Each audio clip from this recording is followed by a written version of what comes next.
Quick disclaimer before getting into this video, before you start watching, I do cuss a lot in this video, like F-U-C-K or S-H-I-T type words, so if those do offend you or those do just make you a little uncomfortable, you can feel free to click off before you actually have to watch the video, but I don't say any bigotry or words to offend anyone, so just wanted to get that out here now.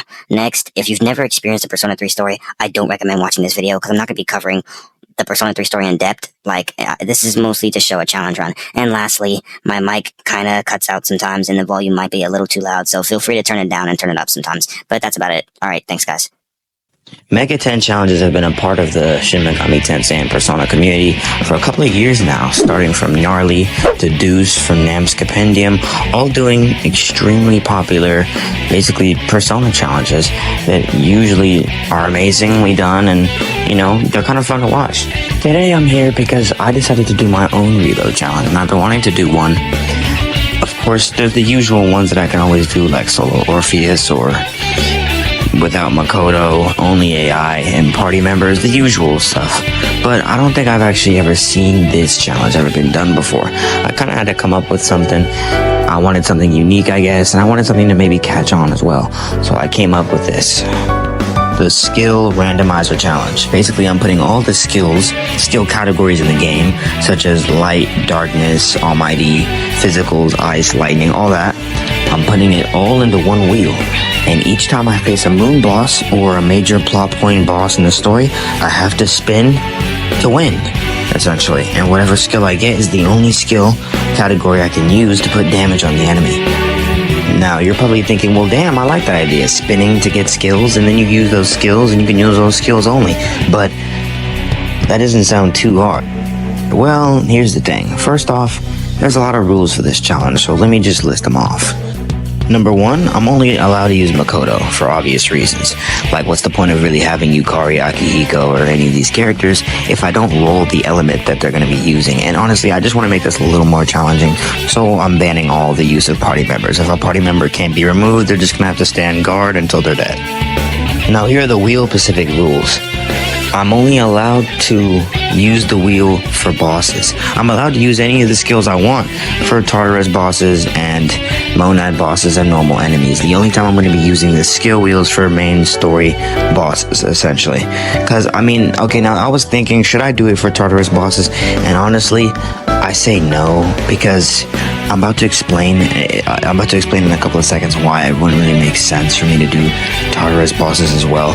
Also, to be honest, that'd also be a lot of footage, and this is the first time I'm kind of trying this, and I'm not really good with making very, very long videos. This video is already long as it is, so I don't know, I feel like that's just a little too much. I'm about to explain why it would be unfair to include Tartarus bosses as well. I'm only giving myself 3 rerolls. So, you're probably thinking, why would I need a reroll? Well, for example, if I'm trying to fight, let's say, the Priestess battle, right? The first boss that you're gonna face. The Priestess nulls ice. So if I roll an ice, what am I supposed to do? It nulls ice. I can't get ice break that early either. So there's nothing else I could do. So essentially, I made it where you get 3 rerolls. You can reroll again if you get a skill I feel like I just can't use, or it doesn't benefit me, or it just puts me at too much of a disadvantage. Now, obviously there's about 12 to 14 bosses in this game, and I only get 3 rerolls, which means I don't have a lot of chances to really give myself another opportunity, so I better hope that the wheel gives me something I could work with. I'm not allowing over leveling. If I am going to over level, it should only be within 5 levels. I can only be within 5 levels under or over a boss. Kind of mostly over, because that's kind of what matters. Why would I want to be under? But yeah, I'm only allowing myself to go over 5 levels of each boss. If it goes any higher, it's a violation of the rules, because I feel like it defeats the purpose of the challenge. I am allowing the use of all personas, just no DLC. And with that, those are all the rules and explanations established. Sorry, that's kind of a little lengthy, but if you watched through it, I appreciate you. And yeah, can you beat Persona 3 Reload with randomized elements? Let's go.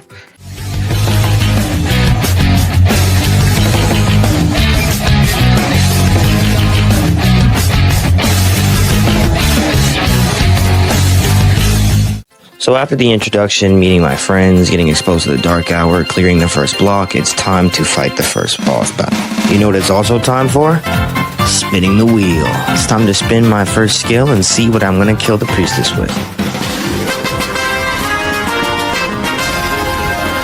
Okay, I'm cool with Pierce. Pierce is fine. The only one I was scared to get is Ice, because the no leveling rule, I can't get a break skill, so I would have had no way to damage her. So this works perfectly, actually. This is good. This is good.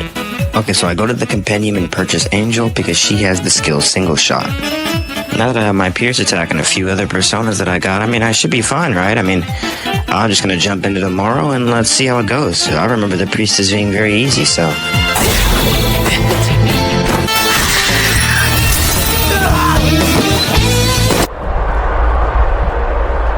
Okay, first off, I forgot that there's actually some shadows that intercept you before you actually make it to the Priestess, and they ended up killing me because, well, I didn't really have their weakness. So I go back, fuse the persona that has Zeo, and I take him out with ease. Now, even though I wasn't really ready for the Priestess, I knew that I should still give her a try, because, well, I just wanted to gauge how far I was in and how much damage I was going to do, so yeah. And as expected, my attacks did absolutely jack squat, and I got destroyed, so yeah, back to the drawing board. Now, Angel starts off pretty weak. She's at level 5 here, and the Priestess is pretty damn strong, so no wonder I'm taking so much damage on attacks.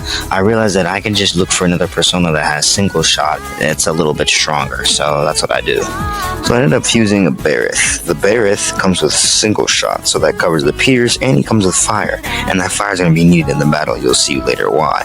And he has better endurance and better strength stats, so yeah, he's definitely going to be my saving grace here. I'm also carrying a Jack Frost, who's carrying a few supports, and he nulls Ice, so that takes away if I don't want to take any Ice Storm damage.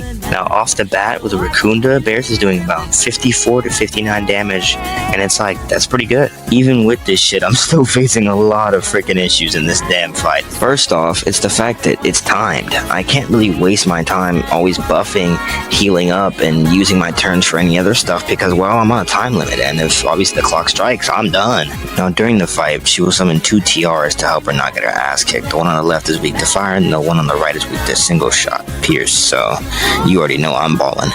Now, if you're thinking using other elements in this boss fight is a violation, it's not. As I said, I'm only doing the wheel skill damage on the boss itself.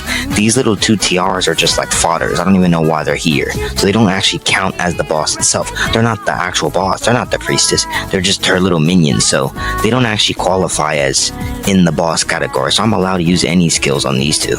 Now, even though Barith is still strong and he can still tank hits, she's still doing about 1/3 of my health. And every single time she gets me to about maybe around the 70s, I usually pop a medical powder and then I go back to doing what I'm doing again. But the problem is that I'm still not going fast enough.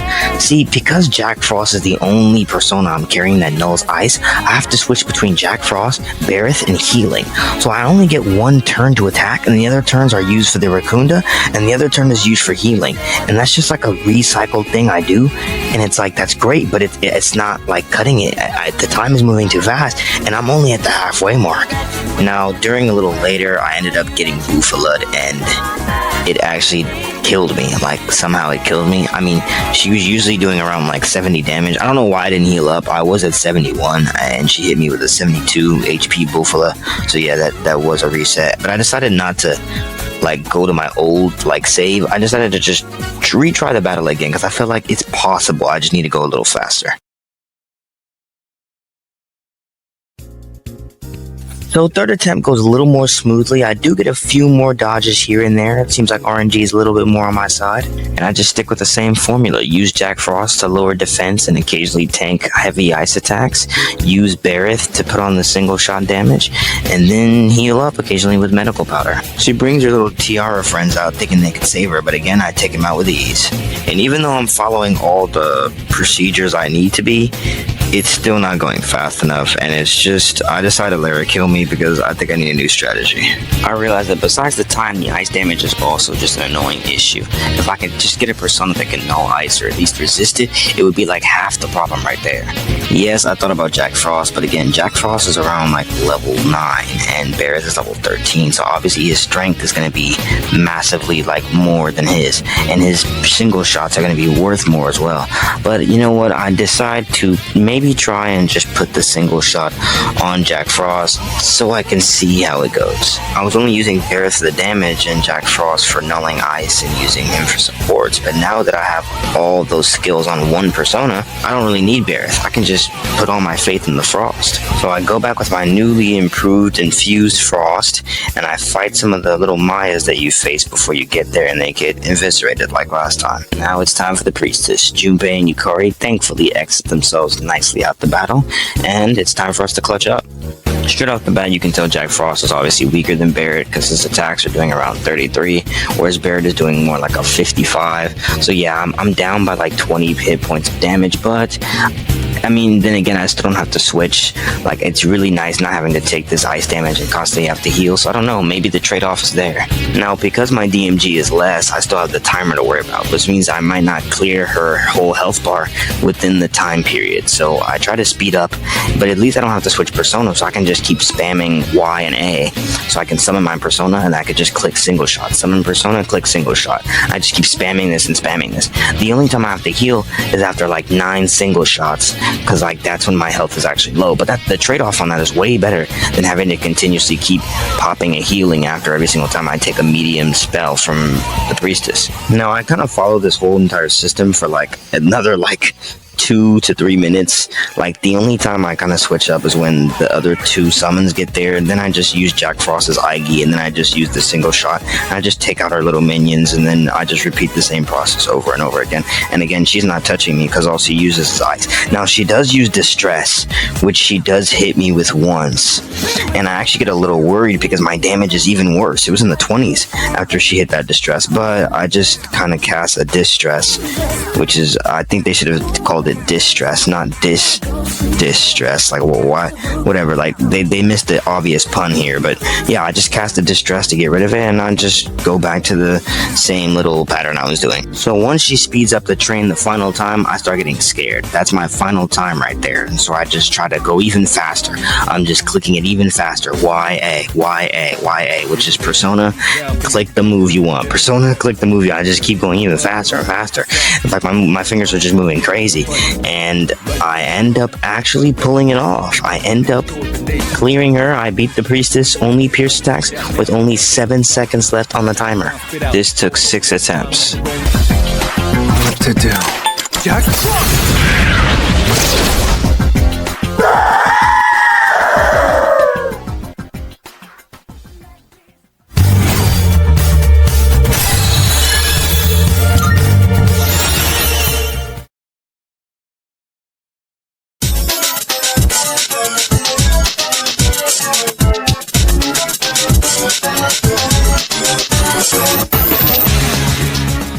After the defeat of the Priestess, I continue the game as usual. I do some social links, defeat all the gatekeepers, and I get to the funny scene.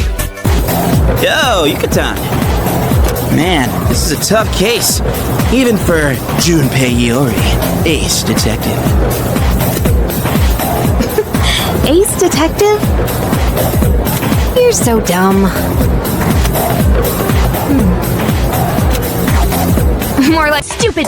Cut the cameras. Now, with all that stuff out the way, it's time to save Fuka and defeat the Emperor and Empress. So let's see what skills I'm going to get for both of them.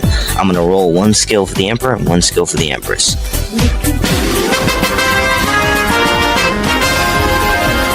So I got a Lek for the Emperor, which is cool because the Emperor focuses on physical attacks but isn't really strong against magic attacks. He's actually weak to them, so that's good, but as for the Empress, she literally is strong against magic attacks and is weak against physical, so that's kind of a miss. But honestly, hey, fuck it, we ball. I'm not wasting a reroll, because if I reroll and get like fucking darkness or light, then I'm really cooked. So honestly, I'm just gonna go along with this, and maybe this isn't too bad. I think I can work with this somewhat. I don't know, I gotta figure it out. First off, I fuse a Taki Michizuki to do all the damage to the Emperor, because Taki Michizuki is mostly an electric-based persona.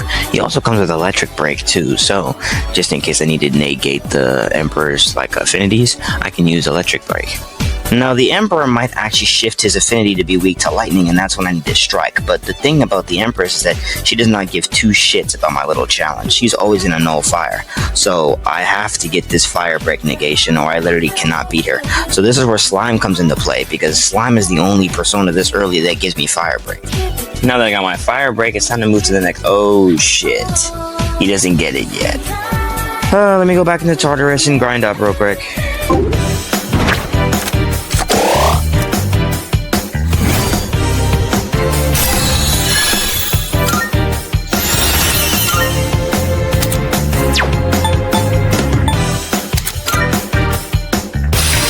Okay, where was I? Oh yeah, right. Okay, now with my full Avengers looking roster, I think I'm ready to take on the Emperor and Empress. Hopefully I don't die too much this time. Here comes the Bufala. I hope this doesn't fucking freeze. Fuck, am I dead? Yeah, that's a crit, I'm fucking dead. Yeah, this wasn't fun. So, first turn starts and I pop a Rakusa just to make sure I reduce the damage I'm taking. But I already had an auto Rakukaja on me, but I wasn't really paying attention. Honestly, this first battle, I always kind of take the first battles as more of a test round. Like, I just want to kind of feel out how close or how far I'm going to get. One thing that's low-key being used to my advantage, which again isn't against the rules, it's just like, oh, I can't kind of do anything, is the fact that Akihiko and Junpei are like free hit point targets. They kind of just tank a bunch of the hits that are supposed to hit me at first, and it's cool because with them guarding, it's also reduced damage. Now, what I didn't realize is that the Emperor actually starts off with Zeonga as his weakness, which is great for me because I can exploit that. I got lucky with only getting Zeonga as the skill I can use. Now, I need to make sure I can get as much Zeonga hits on the Emperor as I can before he switches into another affinity. Now, the Empress kind of just spams level 2 magic tier spells, and it's kind of like, they can hurt, but like for the most part, I'm kind of nulling most of them because like I have a lot of personas in my stock that null certain elements, and I can just switch to them when she's about to use a certain magic spell. I don't know her pattern right now though because I'm focusing on the Emperor, so I'll just leave the Empress alone for now. So after the Emperor changes his affinities, I'm glad I had a leg break on this persona because now it's time to do some more damage. I put a leg break on him and I continue my Zeonga onslaught. Now, even though Akihiko and Junpei were soaking up, honestly, a lot of hits, eventually a Getsuei does just wipe Akihiko off the map, and finally it's just me against 2. Also, I'm really glad Takemichizuki has that resistance to slash, because wow, these Tempest slashes are hitting for a lot. If I didn't resist it, I probably would have took at least about half my bar of health. Takemichizuki should be at like level 23, but because I have a little fusion bonus, he's at level 25 right now. And his stats are a little higher than an average persona right now, so I'm actually getting some pretty decent dodges here and there. After a few more rounds, the Emperor actually switches back to his lightning weakness, so I don't even have to use break anymore. I just go back to onslaughting him and I actually end up taking him out. That's 1 of 2.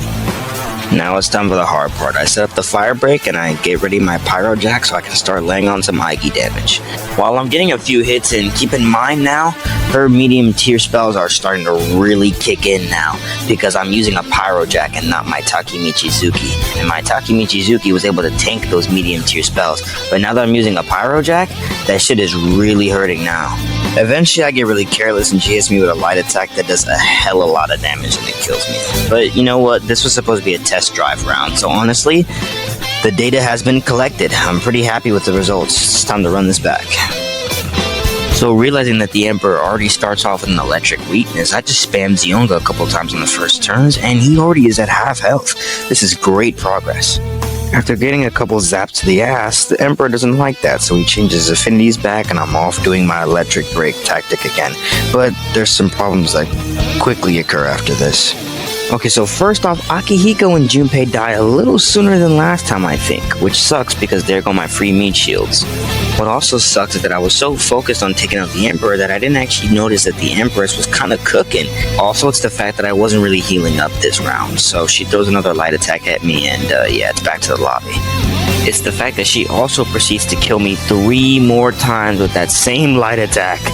Yeah, I think I need to start planning out a certain strategy in this fight. And I'm not going to even talk about that match where I got frozen and crit by the Emperor. Like, that match was just completely bull the entire game. Like, nothing was hitting it. Anyway, let's just continue. On my 7th attempt, I realized that the Empress doesn't actually target weaknesses. She has a bunch of magic attacks, but actually doesn't target weaknesses. She just does them at random in a certain pattern. And if she has a pattern, she can be exploited. Now, because this time the Emperor didn't have a Tarukaja up, Akihiko actually survives the Getsu, and I am actually able to take out the Emperor fairly early with my full team still alive. So this gives me a head start to jump on the Empress. This is looking pretty promising so far. This is where I start trying to take out a notebook and I start trying to learn what skills she's going to do in a pattern. So each time she does a skill, I write it down until she goes through a full cycle. So now it's time to play the waiting game. A few times, due to just process of elimination, I realized there's some skills she hasn't used yet. So I try to guess what skills are coming up next, and a few times I end up getting lucky. I end up guessing correctly. While I'm trying to figure out her pattern, I make sure I do get some fire breaks and some chip Aigi damage in there, so I'm still making some good progress on the way. Finally, the first meat shield falls. Junpei, you did very well, but it's too late, Empress. It's all in vain. By this time, she's already gone through a full cycle. It's already over. She has about a 6 element part cycle where she shifts in the middle, but I already know which skills are coming up next. At this point, I actually have this in the bag. One thing that I also realize is not against the rules is giving heals to Akihiko, because essentially Akihiko is like a meat shield. So as long as I got Akihiko in there and he's guarding, she can basically just hit him while I'm still trying to strategize, so I end up healing him instead of me for once.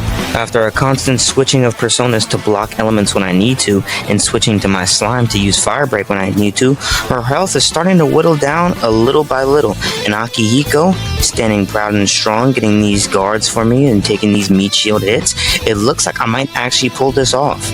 And after a few more back and forths, Akihiko does end up hitting the sticks, and I'm not going to revive him just like Junpei, because I feel like that's kind of a waste. It's like, they've both served their purpose, and I kind of need to serve these last resources for myself, so I'm just going to lock in, and I'll clutch up for you guys, don't worry.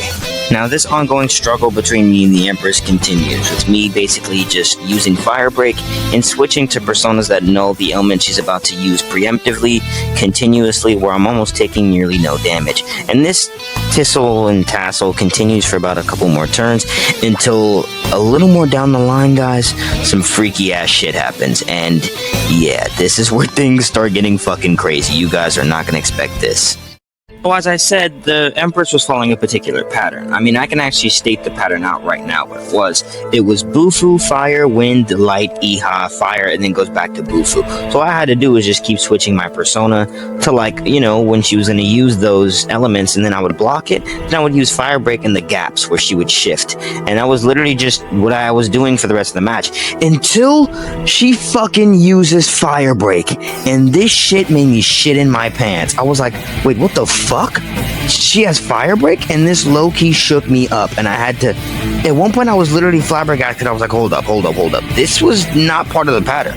So I don't know if this is true, but apparently if you take too long, she just starts spamming a break skill, and then she'll just start spamming one skill, because this is what she started doing. She started spamming. She was like, bet, bitch, you can get a taste of your own medicine. You want to keep spamming Fire Break on me? Fine, I'll spam Fire Break on you. And I'm like, damn, wait, I'm doing a challenge. This is different for you.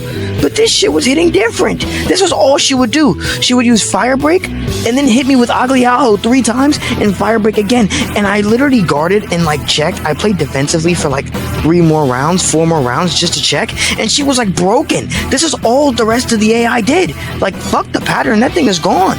And this pattern is so crazy because it's actually dumb. I wanted to test this out even more. I was like, wait a second, is this just because I don't have a weakness? I even switched to my slime because my slime is weak to fire, right? And as I said, there's one part where she'll use Fire Break. And she'll use Fire Break even if you're weak to fire. My slime was already weak to fire, and I equipped him right on the term where my fire affinity was averted. She still used Fire Break, which means that's all she does now. All she'll do is Fire Break Agliajo 3 times in a row and just repeat that segment. Even if you already are weak to fire, she doesn't give a shit. She's still gonna use Fire Break. And not gonna lie, I kinda could use this to my advantage. I need to finish her off quickly though, because I'm running out of resources and she's actually hitting me now. So I need to think of a plan fast. I realize that when my fire affinity is reverted, I get 1 turn to put the fire skill break on her. So when I do that, I need to switch back to my Pyrojack, and we're basically having a fire skill off. She's hitting me with fire attacks, I'm hitting her with fire attack, and it's basically a race who could kill each other faster.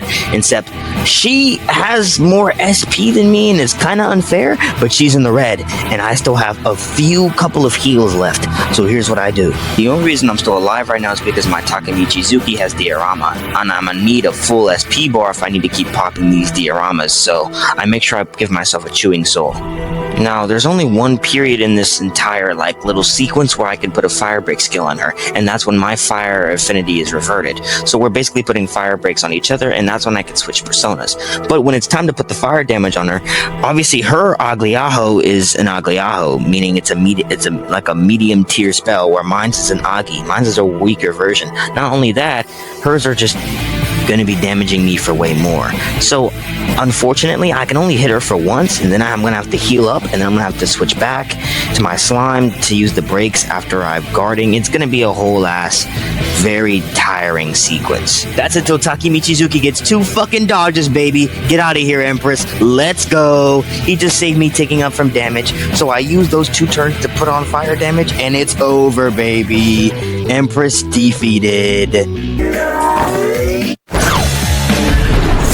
No. Huh? Jack-o'-lantern!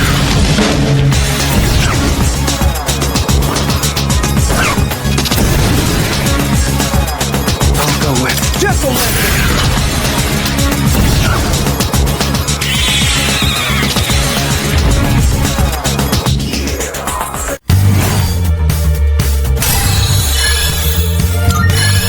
Oh man, this one took a long time, but I'm so glad it's over. This took 7 attempts on level 23.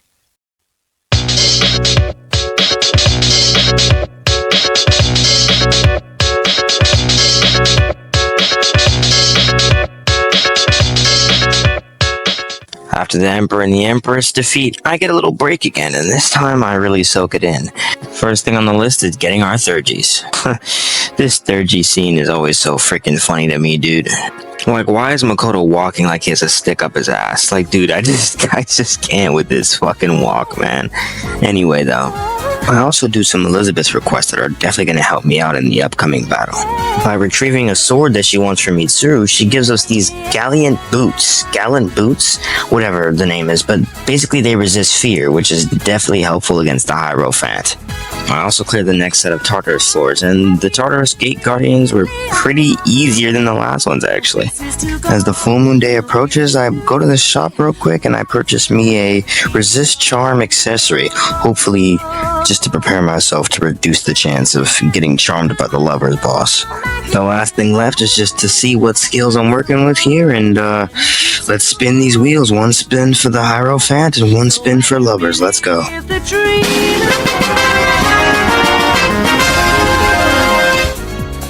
So yeah, I get my first unusable skill. I don't even know why light and darkness are on this wheel, but hey, they are skills, so... unfortunately, that's gonna have to be a reroll. That's 1 reroll gone. Only 2 left. I mean, damn, man, jeez. Yeah, I remember when I first saw that, I was so pissed. I almost wanted to be like, can we just cut that out? But nah, I want to do this honestly, so... I'm cool with Slash, though. I'll take Slash for the Hierophant. It's just, I better do lovers again, I guess.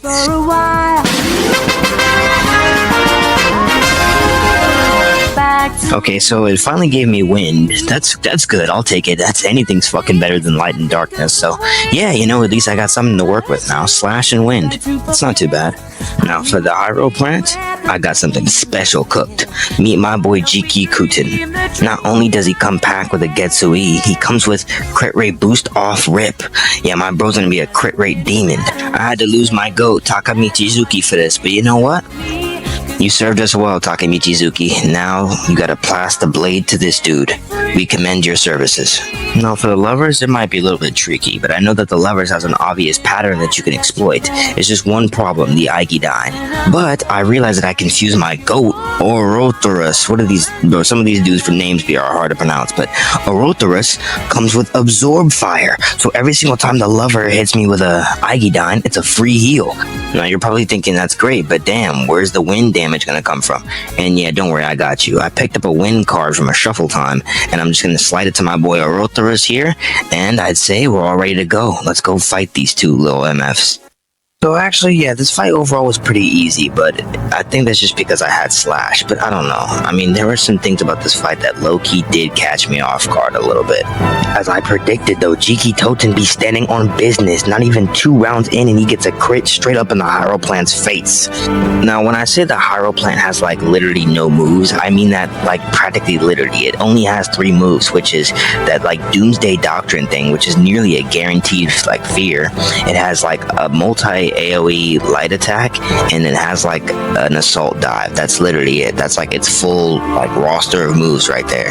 And it's crazy because you would think like the Doomsday Doctrine is the most damaging, the most scary, all that. I mean, yeah, being fear instilled is nice, but I'll tell you the most scariest thing out of literally only 3 moves she has, and it's that fucking assault dive. That assault dive has a mean crit rate. I mean, even maybe possibly better than my boy Jiki Toten. Like, it is insane. They must have gave her like apt pupil or some shit, because everything that she's hitting on that freaking assault dive is a crit. In fact, I'm not gonna show all the deaths I've had because I did die to her like twice, and I'm gonna show one of my deaths, but like, yeah, she crits me a fuck ton with that assault dive. Like, do not sleep on that move. That move is scary as hell. Honestly, if you're fighting it, I suggest just guarding it, because it's honestly really scary. But yeah, basically, after I realized that how lethal that move is, the next time she faces me, she's honestly cooked. I just guard the moves that I'm supposed to guard. I mean, yeah, which is basically Doomsday Doctrine and that little assault dive shit that she be doing. Besides that, there's really nothing she's harming me with, because that light damage is not doing nothing. And after that, a couple of crits and a couple of hard Getsus, she's down.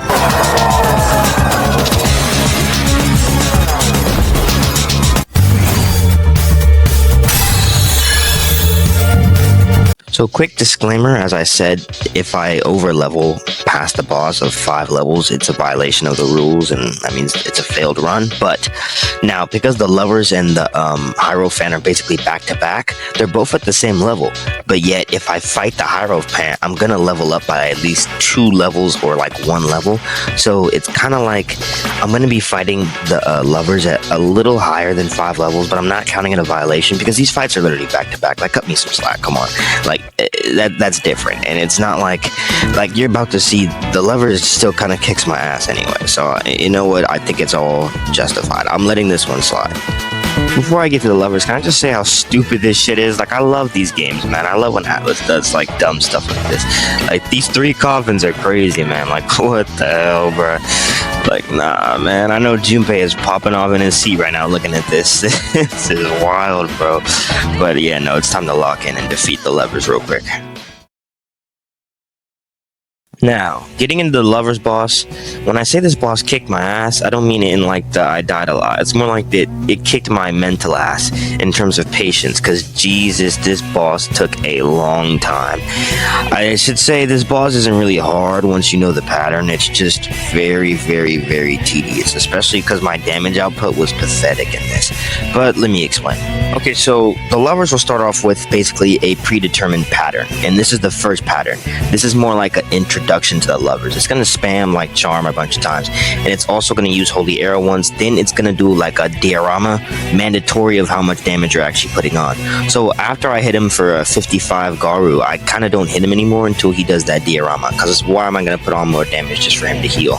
Once he does that diorama, I'd say the real pattern starts, and that's when I can start exploiting him. Now, first off, about my Garu damage, sure, 55 isn't like as strong as a physical attack, but I mean, I do have a lot of SP restorative, so honestly, if I keep up with the pattern and I don't mess up, this is honestly in the bag. It's not really, yeah, though the Garu is kind of outputting low amounts of damage, it's still getting there. It's just gonna take a little while, but luckily he doesn't have some fucking like AI break shit like the Empress, where he starts going, okay, it's time to just spam this one move. No, the lovers will use this entire like little pattern for the rest of his health bar. He never changes this, so I don't have to worry about no fire break bullshit like the Empress. In terms of his pattern, it's pretty straightforward. He'll do Aigidyne's Sexy Dance, Aigidyne, Heartbreaker, and then he'll do Oh yeah, his holy arrow. Now there's only 2 times I need to guard. The sexy dance, so I won't get charmed, and I need to guard on that holy arrow. Because similar to the assault dive from the Hierophant, that thing has a insane crit rate. In fact, every single time I got hit by it, I think it crit every time. It might be a guaranteed crit. I've never seen a move that has like a guaranteed crit, but hey, fuck it. It seems like it is, because that shit never missed. But basically, as long as I guard that move, so he can't get a crit on me, and as long as I guard the sexy dance. Now you're probably thinking, wait, what about the Heartbreaker damage? Is it okay to tank that? Yes, because the Aigidines are giving me like basically full HP heals. So as long as I just keep up the pressure with Garou and I just follow the same cycle, I take him out with ease. It's just very, very long, and like sometimes I do misclick, but luckily they aren't fatal mistakes. It takes a very long time. After a bunch of just pattern following though, and a lot of SP restoratives like Somas and a couple of Chewing Souls I saved, I am able to take out the Lovers and the Hierophant, baby. Let's go. I'll go with. Come!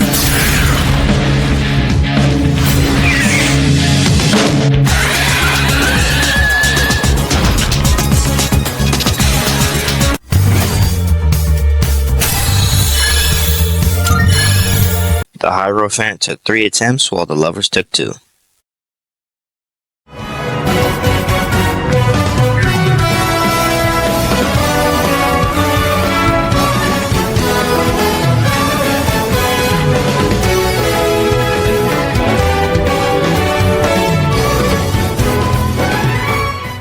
After the defeat of the Hierophant and the Lovers, I get a break time again, but this time's more oriented with work. So it seems the antique shop is finally open. Good, let's go check it out. I go in there and I fuse me a nice little black sword that has all stats on it. I mean, I'm pretty sure I can get way more better stuff from this place later, but you know what? As of right now, I'll take it. Now, C's do be doing basically shadow work and saving the world without getting paid. So you know what? I think we deserve this beach trip. Well, mainly me, because I'm the one that's actually putting in the work, but you know what? It's not their fault. I think we all deserve this. This is the month that Monad bosses are introduced, and I've been putting them off this entire month until the very last days I could, because I wanted to make sure I was strong enough to take them all out. And luckily, it seems like, I was actually a little too strong, because I took them out mostly with no issues. Now, because Tartarus bosses were pretty easy, I mean, that doesn't mean that it's still taking me a lot of resources to get to certain points of Tartarus and make a lot of progress. What I realized is that I'd rather just go back the next day and fight the boss so I can get a full HP and SP heal. And that's fine, it's burning a lot of days, but it's cool. It's not like I'm going for Orpheus Telos or something, so I don't really need to max out all my social links, but you know, I'm trying to get as much as I can. By the way, speaking of Tartarus bosses, this is what I mean. Look how scary this boss tries to be when it charges up and then uses Tarukasha to go for this super damaging attack, and then look what happens to it. All I need is one reflect mirror and boom, bro's toast. With all these damn errands I had to do, I actually forgot what I was trying to focus on. Alright, let me hurry up and roll these skills for the Chariot and the Justice. Let's see what I get.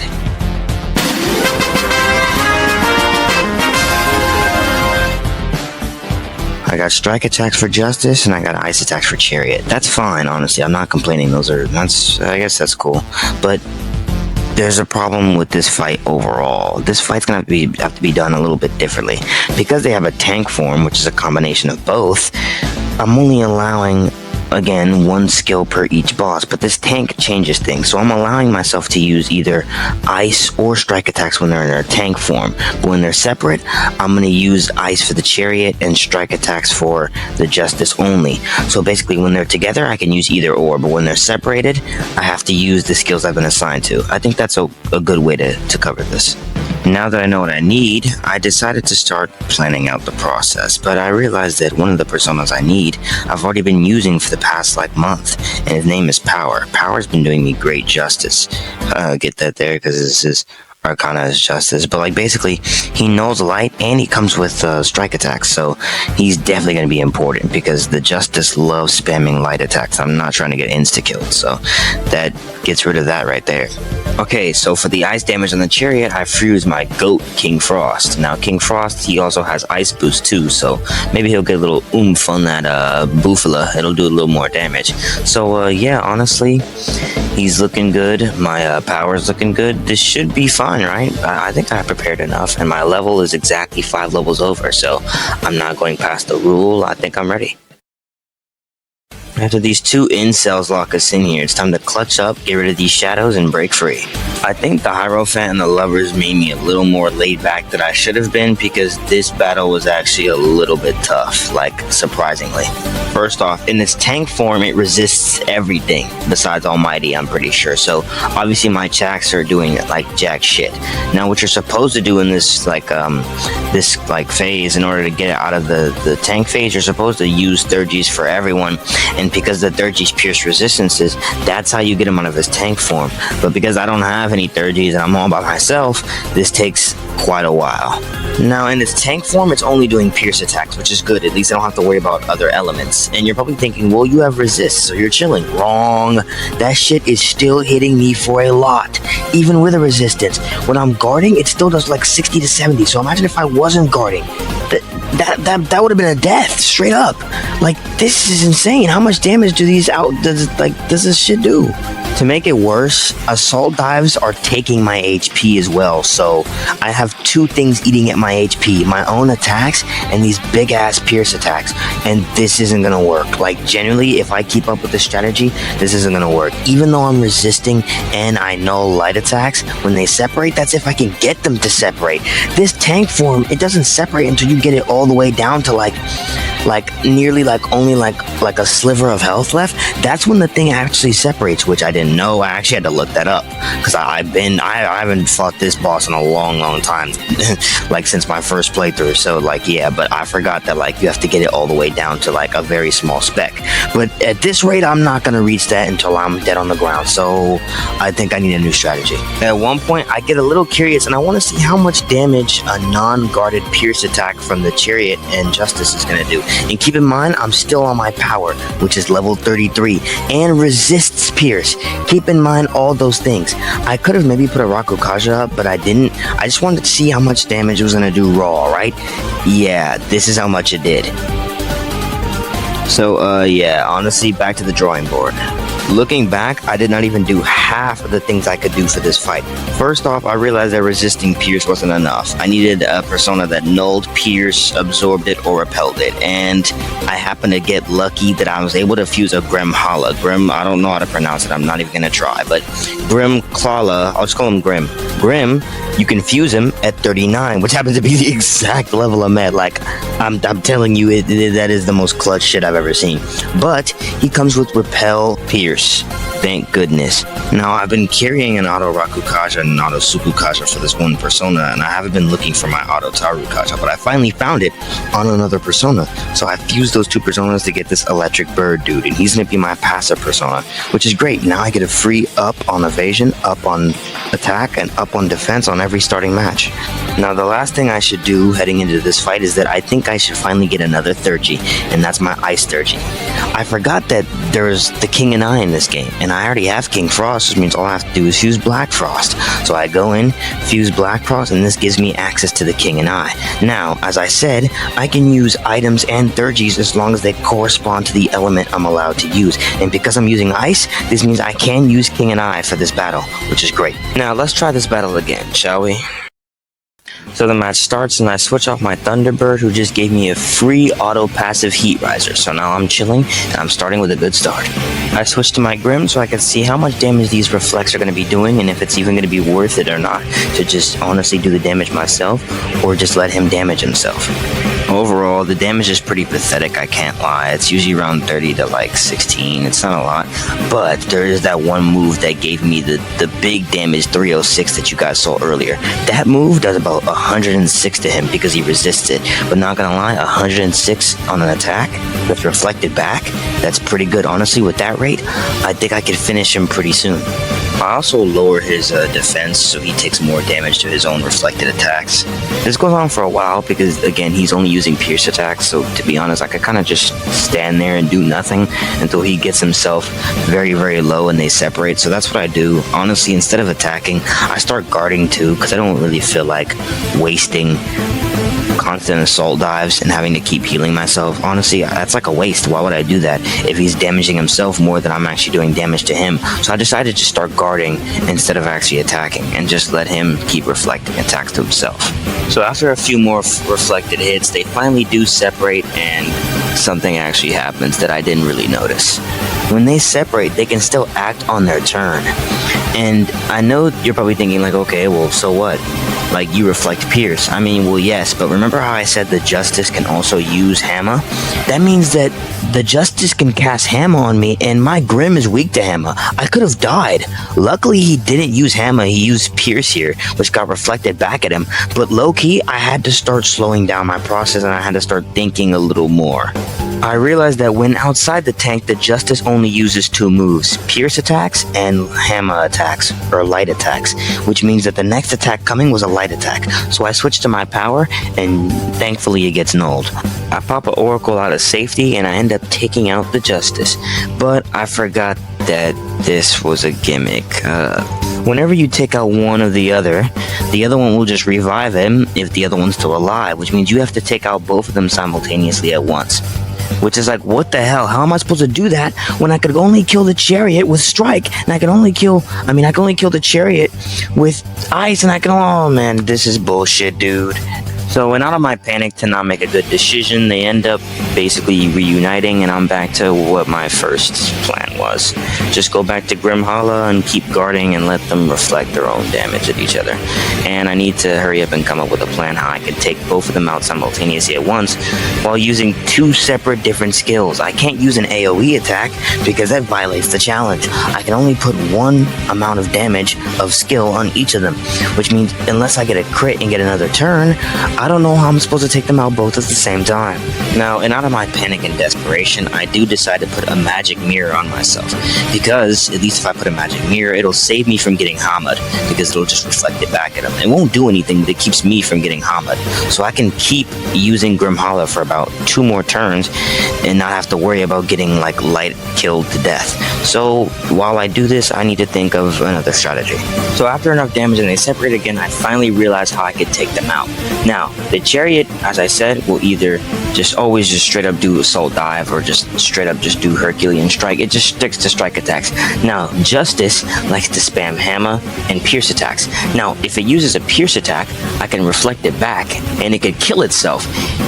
And the turn will end right when they're dead, which means that the Chariot can't revive them, and I can just go back and kill the Chariot on my next turn, and that's how I can end this. And by the way, reflected damage is not a violation, because reflected damage is damage they're inflicting on themselves. As I said, I'm allowed to damage the enemies with only the skill I'm given. But again, reflected damage isn't really in a category. It's kind of like miscellaneous, so I'm allowing it. So they reunite again, but they're about like 1 hit from just separating. So here's what I'm gonna do. When they separate, the Chariot is gonna use his usual like strike attacks, but the Justice is gonna use Hammer. So I'm using power right now. I got my power equipped, so he's gonna hit my null affinity and it's not gonna do anything. Then on his next turn, he's gonna use Pierce, and that's when I'm gonna switch to Grimhala. Grimhala will reflect it, and then only the Chariot will be left because Justice is gonna be dead. So yeah, then I could just finish him off with my third G and it's over. So I guard on this turn just to make sure the Assault Dive doesn't crit me or anything like that. Then his Torrent Shot gets reflected, it kills him, then I just send the third G on the Chariot and it's over, baby. Chariot and Justice defeated.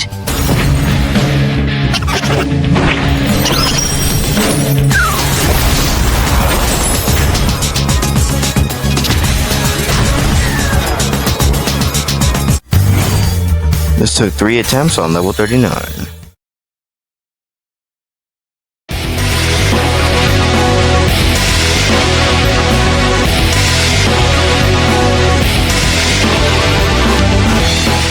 Now with another easy dub and another shadow gone, it's time to do some more social links. I also go to the shop and then just sell some stuff and buy some new supplies that I might need or whatnot. A literal dog joins the team, like damn. I mean, don't get me wrong, Koromor is awesome, but we just be hiring anyone, huh? I go on a date with Elizabeth, and also Ken joins the team. So we got a Ken, we got a kid, and we got a Ken. We got a kid and a literal dog joining C's in the same month. Like, what is this luck, man? I swear to God, Akutsuki just be like on the prowl for these people, bro. I clear another Tartarus block like it ain't no thing, and now we got a little more free time left until the next boss. Now, the Hermit do be spamming electric attacks a lot, so I realized that, hey, I can just buy me a quick resist shock accessory to, reduce my chance of getting shocked. It won't guarantee I won't get shocked, but, anything helps. Now, I don't really know what else to really do in these next 2 days besides just go to the arcade and whatnot, so honestly, I think now's a good time to just spin this skill wheel, and let's see what I'm going to be using for the Hermit. Ah, man, I hope it is. I hope it isn't electric, man, please.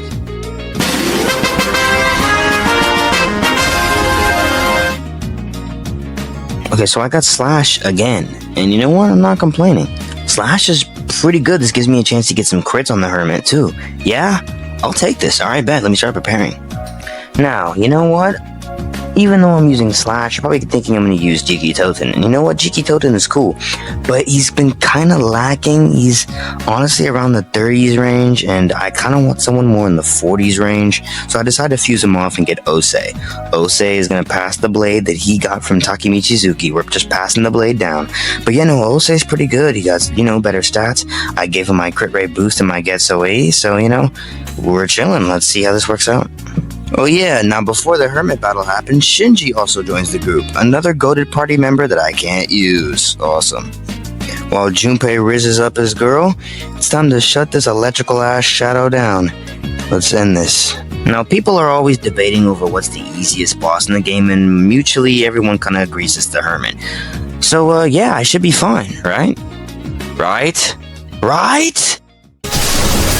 Damn.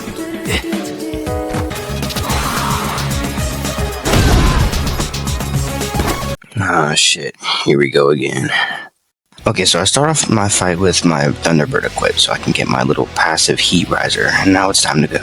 As long as I keep getting good damage rolls, honestly, around 300 damage is pretty good. This means that if I got a crit, it'd be maybe 400, even 450. So yeah, you know what? This is pretty good outputs of damage right now. So after you do enough damage to him, he starts getting in this little phase where I'll just start charging, and this is where things kind of get scary. Now, honestly, I didn't even know that I should have my Thunderbird in this fight. I got lucky. I wasn't even actually planning on using my Thunderbird. He's just supposed to be my passive persona. But I got lucky because these electric attacks when he charges up, I shouldn't have been thinking, hey, I could just guard these. No, because they do a lot. I switched to my Thunderbird right when he's about to use a Giga Spark or a Tetra Spark, and I drain it all for a nice 300 HP, so that's good. So I ended up meeting my first death because I was trying to follow a pattern, but he has a long cycle, so I kind of mistimed when he was going to use an electric attack, and I had my Osei out, so yeah, you already know that's a death. I'd say the main issue in this fight isn't really it's not the electric attacks, it's just knowing when he's going to use them. Because after he's in this charging phase, I literally cannot attack with any other persona because he'll just hit me with a heavy ass electric attack. So I had to stay on my bird the entire time. But even then, staying on my Thunderbird isn't going to save me. It'd be too easy if I can just stay on my electric draining persona the entire time. If I'm using my Thunderbird while he's using Gigantic Fist, my Thunderbird, let's say, isn't really up to par with the other stats. And to make matters worse, he ends up critting me with it, and it's just death. I'm just dead. That does about 536. That's just death. And the crazy thing is, he ends up critting me 2 more times with that exact Gigantic Fist. I don't guard it.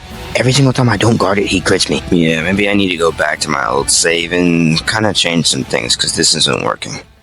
And then I thought about it. You know what? No, I can do this. I've dealt with way worse in this entire challenge. I've made it this far.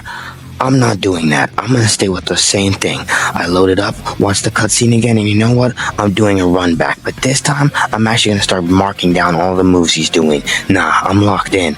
You won't see me die again. Okay, he starts charging up again, and I switch to my Thunderbird to absorb the heavy electric amounts of damage. But I realized that he'll switch between a Swift Strike and he'll switch between a Gigantic Fist in the midst of it.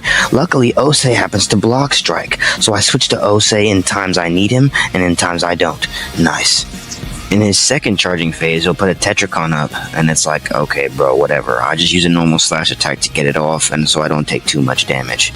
After his second charging phase is over, he'll say that he basically ran out of electricity, which doesn't mean he runs out completely. He can still hit you with normal moves like Mazio and Zio, but these aren't really an issue, which means I can actually switch back to my Ose and start laying on more Getsuei damage. I don't have to stay on my Thunderbolt anymore for this part.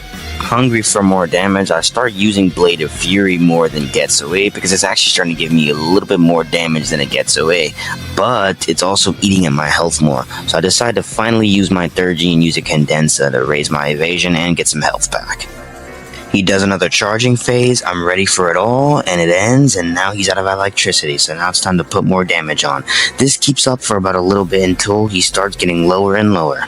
I also decide to use my Grim Hollow to lower his defense so he takes more damage, and I know that the fact that that's kind of a waste of SP, but hey, I got all this SP and I'm not using it for anything else, so might as well use it for something. I kind of just repeat doing this until he gets even lower and lower until he starts getting in the red. And one thing though that does happen that kind of scares me is that at one point I did so much damage on one part of his charging phases that his charging phase actually ended early, and I wasn't anticipating that, so he ended up hitting me with a Mazio that only left me with about 15 health left, which got a little bit scary, but I just popped a Condensa to heal me back nearly at full HP, so it's all good. Okay, in his final phase, he basically just throws a tantrum and just starts spamming electric attacks at an alarming fast rate. But again, I have Thunderbird, so I just absorb all of it. Now, I am really glad that I rolled Slash for this because I can actually keep doing attack chip damage in there, and it's actually starting to add up, so that's good. In fact, he has such a repetitive pattern now, and nothing's actually going to be able to hit me. Even if he does hit me with Swift Strike, he'll just heal me right back up with the Thunder. So I actually put this on auto when I sit back and get some chips real quick, while Makoto just chips away at the damage. Now, in this phase, there is one point where he'll use Swift Strike, which gives me a chance to switch to Ose, and I decide, let's just put an end to this charade and just finish him with a Getsuei, which is what I do, and yeah, finally this annoying-ass hermit goes down.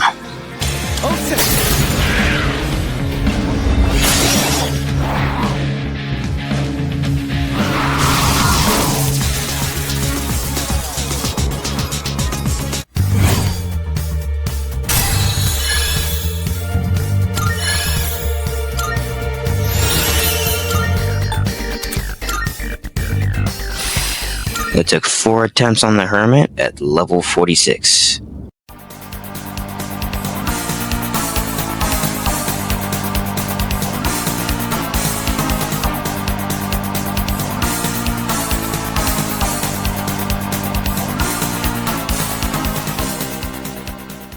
Well, now with the hermit defeated, you guys know the drill. It's time to chillax a bit, do some errands, and prepare myself for the next one incoming.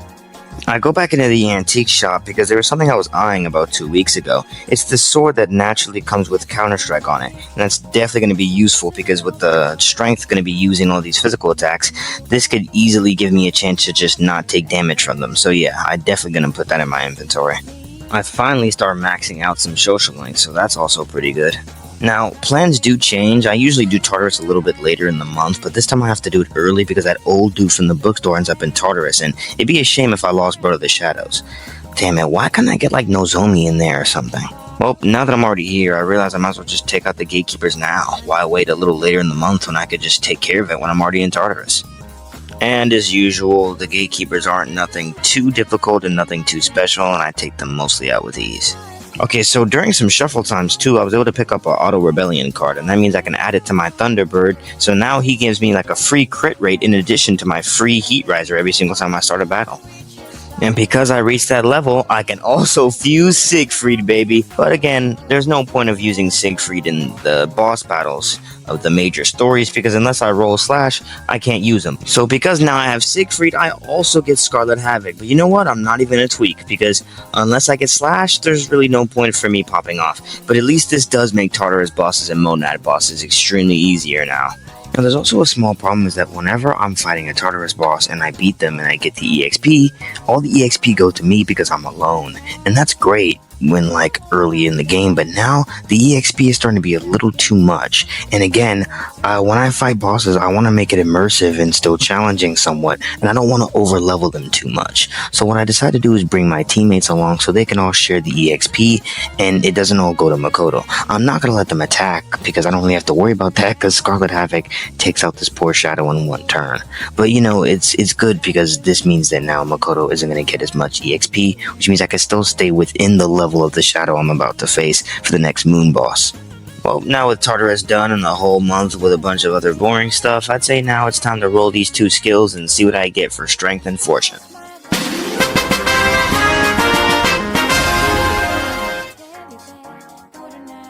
Okay, these are some interesting ones this round, I can't even lie. Fire for the Fortune is okay, as long as it wasn't physical, because physical wasn't happening. And then you have Almighty. You know, Almighty was the one skill I didn't get yet, and I was kind of thinking, would I ever get it? And okay, it seems like I finally got it. And it's like, you know, it's cool. I guess I can do it. I mean, yeah, I was kind of avoiding trying to get Almighty, but you know what? Now that it's here, I might as well just take it out now. Might as well, you know what I mean? So, you know what? These are doable.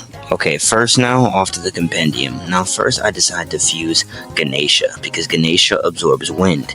That's going to be the main kind of, like, driving point on this persona here, because the Fortune loves to spam wind, and if I can get some absorbs in, then honestly that's it right there. Absorbs, I realized, carried me during the Hermit fight, so I'm going to abuse this tactic once again.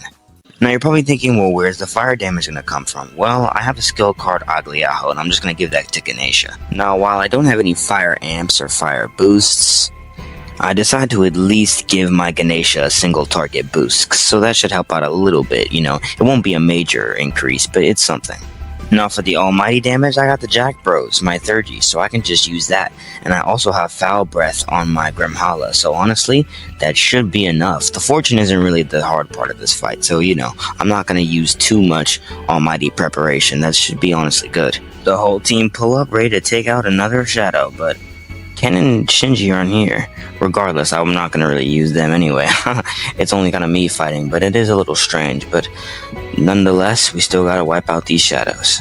Now, surprisingly, this fight I'd say might have been the easiest fight of all time. It just takes a very, very long time since my Agliagos are doing like jack shit.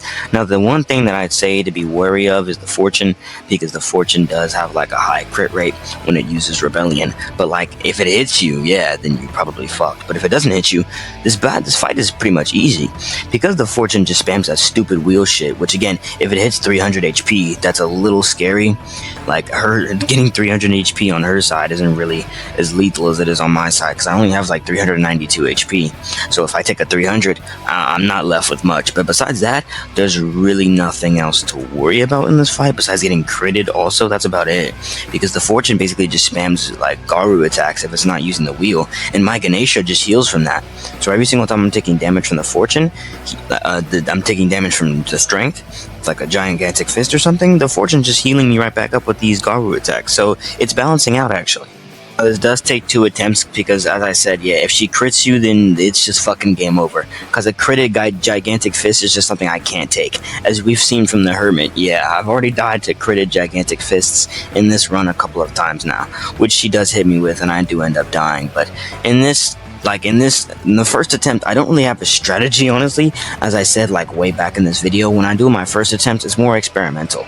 So I'm kind of just switching between all types of fucking personas. I'm using Ganesha, I'm using Jack Frost, I'm using, like, Siegfried. I'm only using fire attacks, but again, Siegfried is more durable, Jack Frost has better magic stats, so I'm just switching between personas for different occasions. But honestly, I think I finally have it down packed the next attempt, because I don't even have to do all that. It's excessive. I know what to do now. So I limit myself to basically 2 personas, Ganesha and Ose. Now Ose resists strike, so if I do get like a chance where like I might get critted by like a gigantic fist, Ose can just resist it. And Ose has Matarunda. Now that's kind of a waste because it's not a normal Tarunda, but who gives a shit? Like, I have tons of SP restoratives, so it's whatever.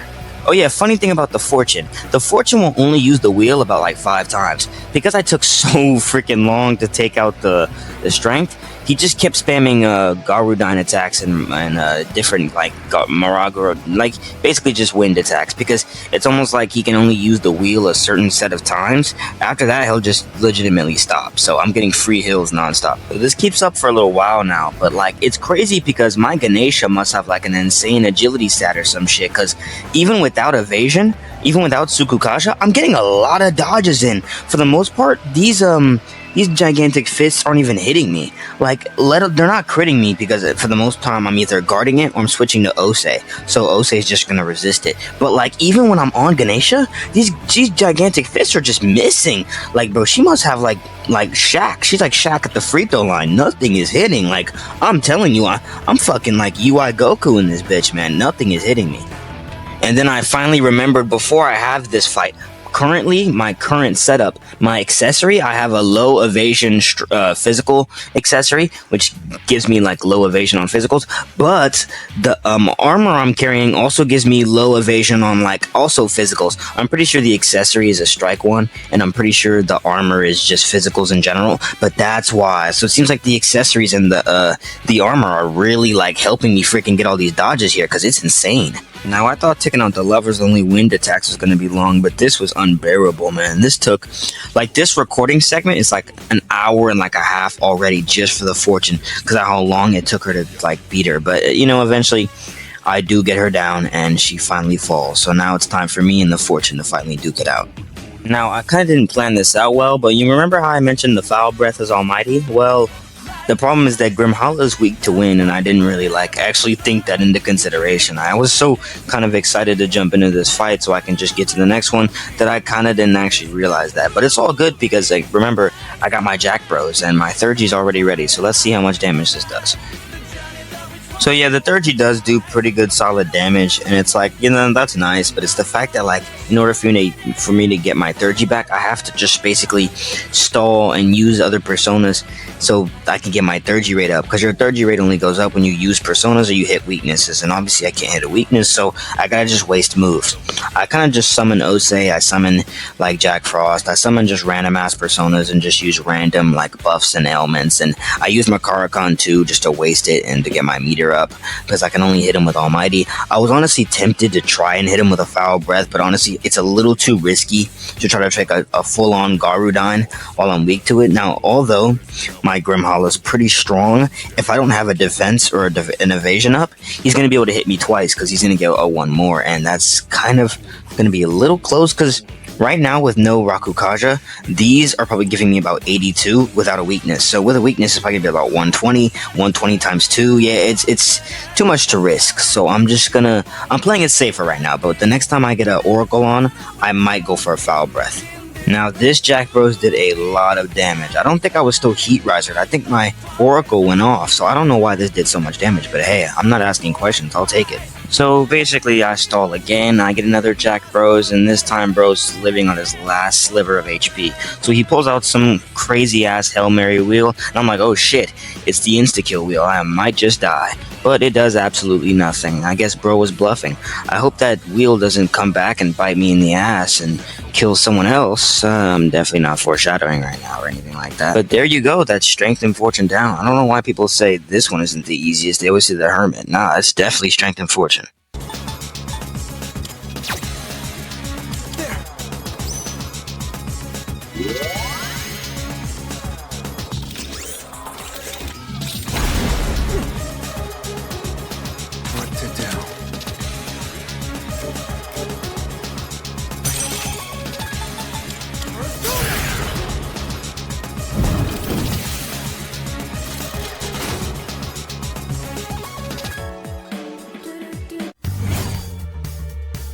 This one was done on level 54 with only 2 attempts. Easy, baby. Seize is having a dub streak. No issues. Another shadow gone. We got 1 left. Nah, this team is chillin'. I'll make you remember what you did to her. I'm gonna kill you! Yo, what the fuck, man? Shut the fuck up!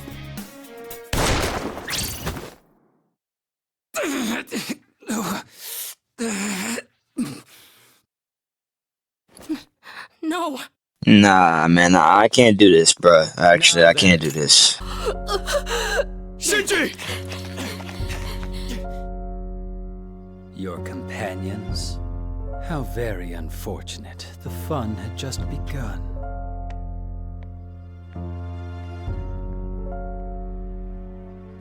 Shinji! Hang in there! Aragaki! Senpai! Aragaki-san! Yeah, honestly, I don't have it in me to watch that again. That hits different, bro. It's not out of disrespect. It's out of like, damn, you know how that is, bro. So after the defeat of Fortune and Strength, but also witnessing Shinji's death, the whole cast is just basically freaking tweaking, man. Like Akihiko does get a persona change though, so does Ken, and so does Fuka. And you know it's a big deal even when freaking the MC is talking to Pharos about it. Like, when is it ever that serious? I'm gonna be for real. You know it's serious if bro's talking to Pharos about like actual problems. And you know what? Shinji's death low-key got me pissed off. I want to spin back on these ops expeditiously. And you know what? Every month it's the same old, same old. Social links get rizzed up, errands get run, Tartarus bosses get cleared out. You know, y'all already know the business. I'm just gonna fast forward to a day beforehand the next boss, and we gonna start this now. While C's at their conversation about finally ending this long, tiring battle, I'm gonna roll what I get for Takaya, Jin, and the Hanged Man. This is it, guys. Let's see what I got left.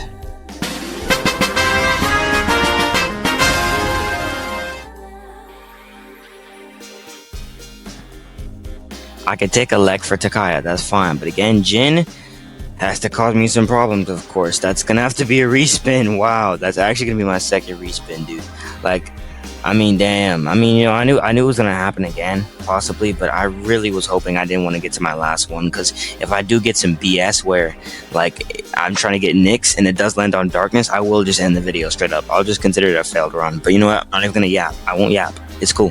Like, alright, we'll just respin for Jin. But okay, I'm locked in for Electricity for Takaya. That's one. I just need 2 more spins. I need 1 for Jin, and then I'm gonna do Hanged Man next.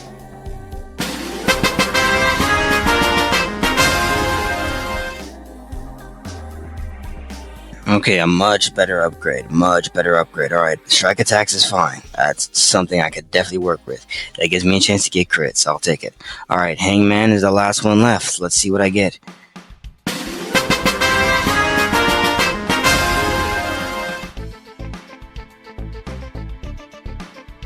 Well, I haven't gotten Pierce in a long time. I almost forgot it was like a part of the wheel, because it's been a while since I got Pierce. But hey, more crit chance, I'll take it, man. Alright, I better start starting to formulate how I'm gonna do this now. Alright, let's do this. Let's lock in. Let's get our setup ready.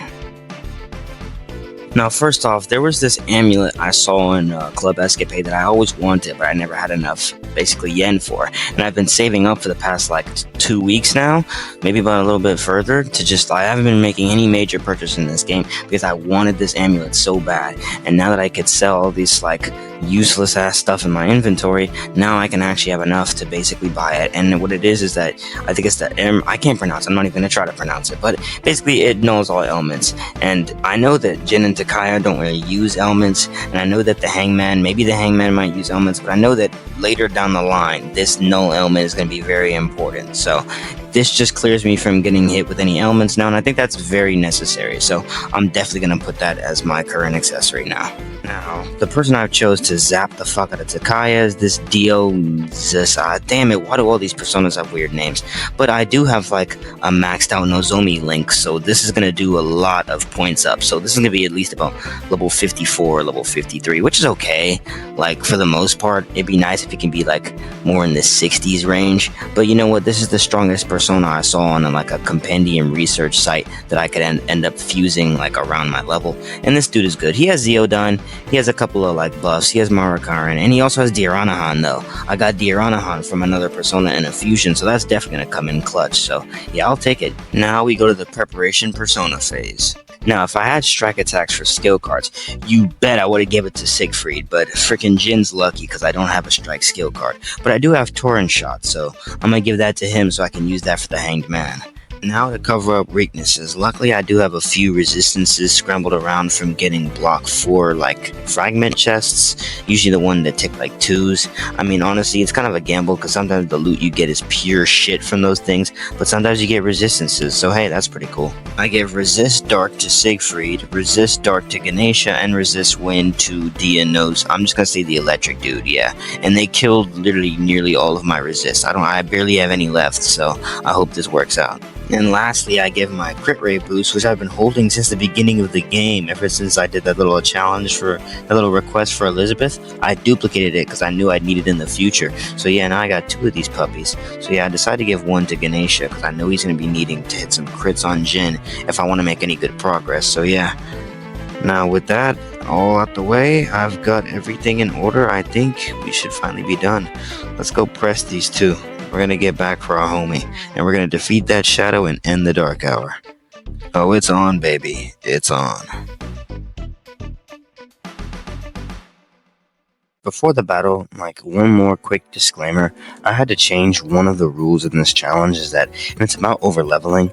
I said there's a 5 level cap, and that's just gonna have to be bypassed to like maybe 8 or 9 levels, because honestly, this game just gives you too much EXP when you're fighting Tartarus bosses. I mean, Makoto just gets too much, and like even when I'm taking my party members with me, I'm still getting so many level ups, and it's like this game wants you to be higher than the bosses you're facing. Keep in mind, I'm still on Merciless, and apparently I'm pretty sure Merciless cuts your EXP in half. Like, I'm not seeing that at all, because the EXP I'm getting is just, it feels like so much, so I'm just gonna bump it up to 8 levels. And if you're thinking this is gonna change the difficulty, it really doesn't, because Jin and Takaya do kick my ass. But let's just go to the fight.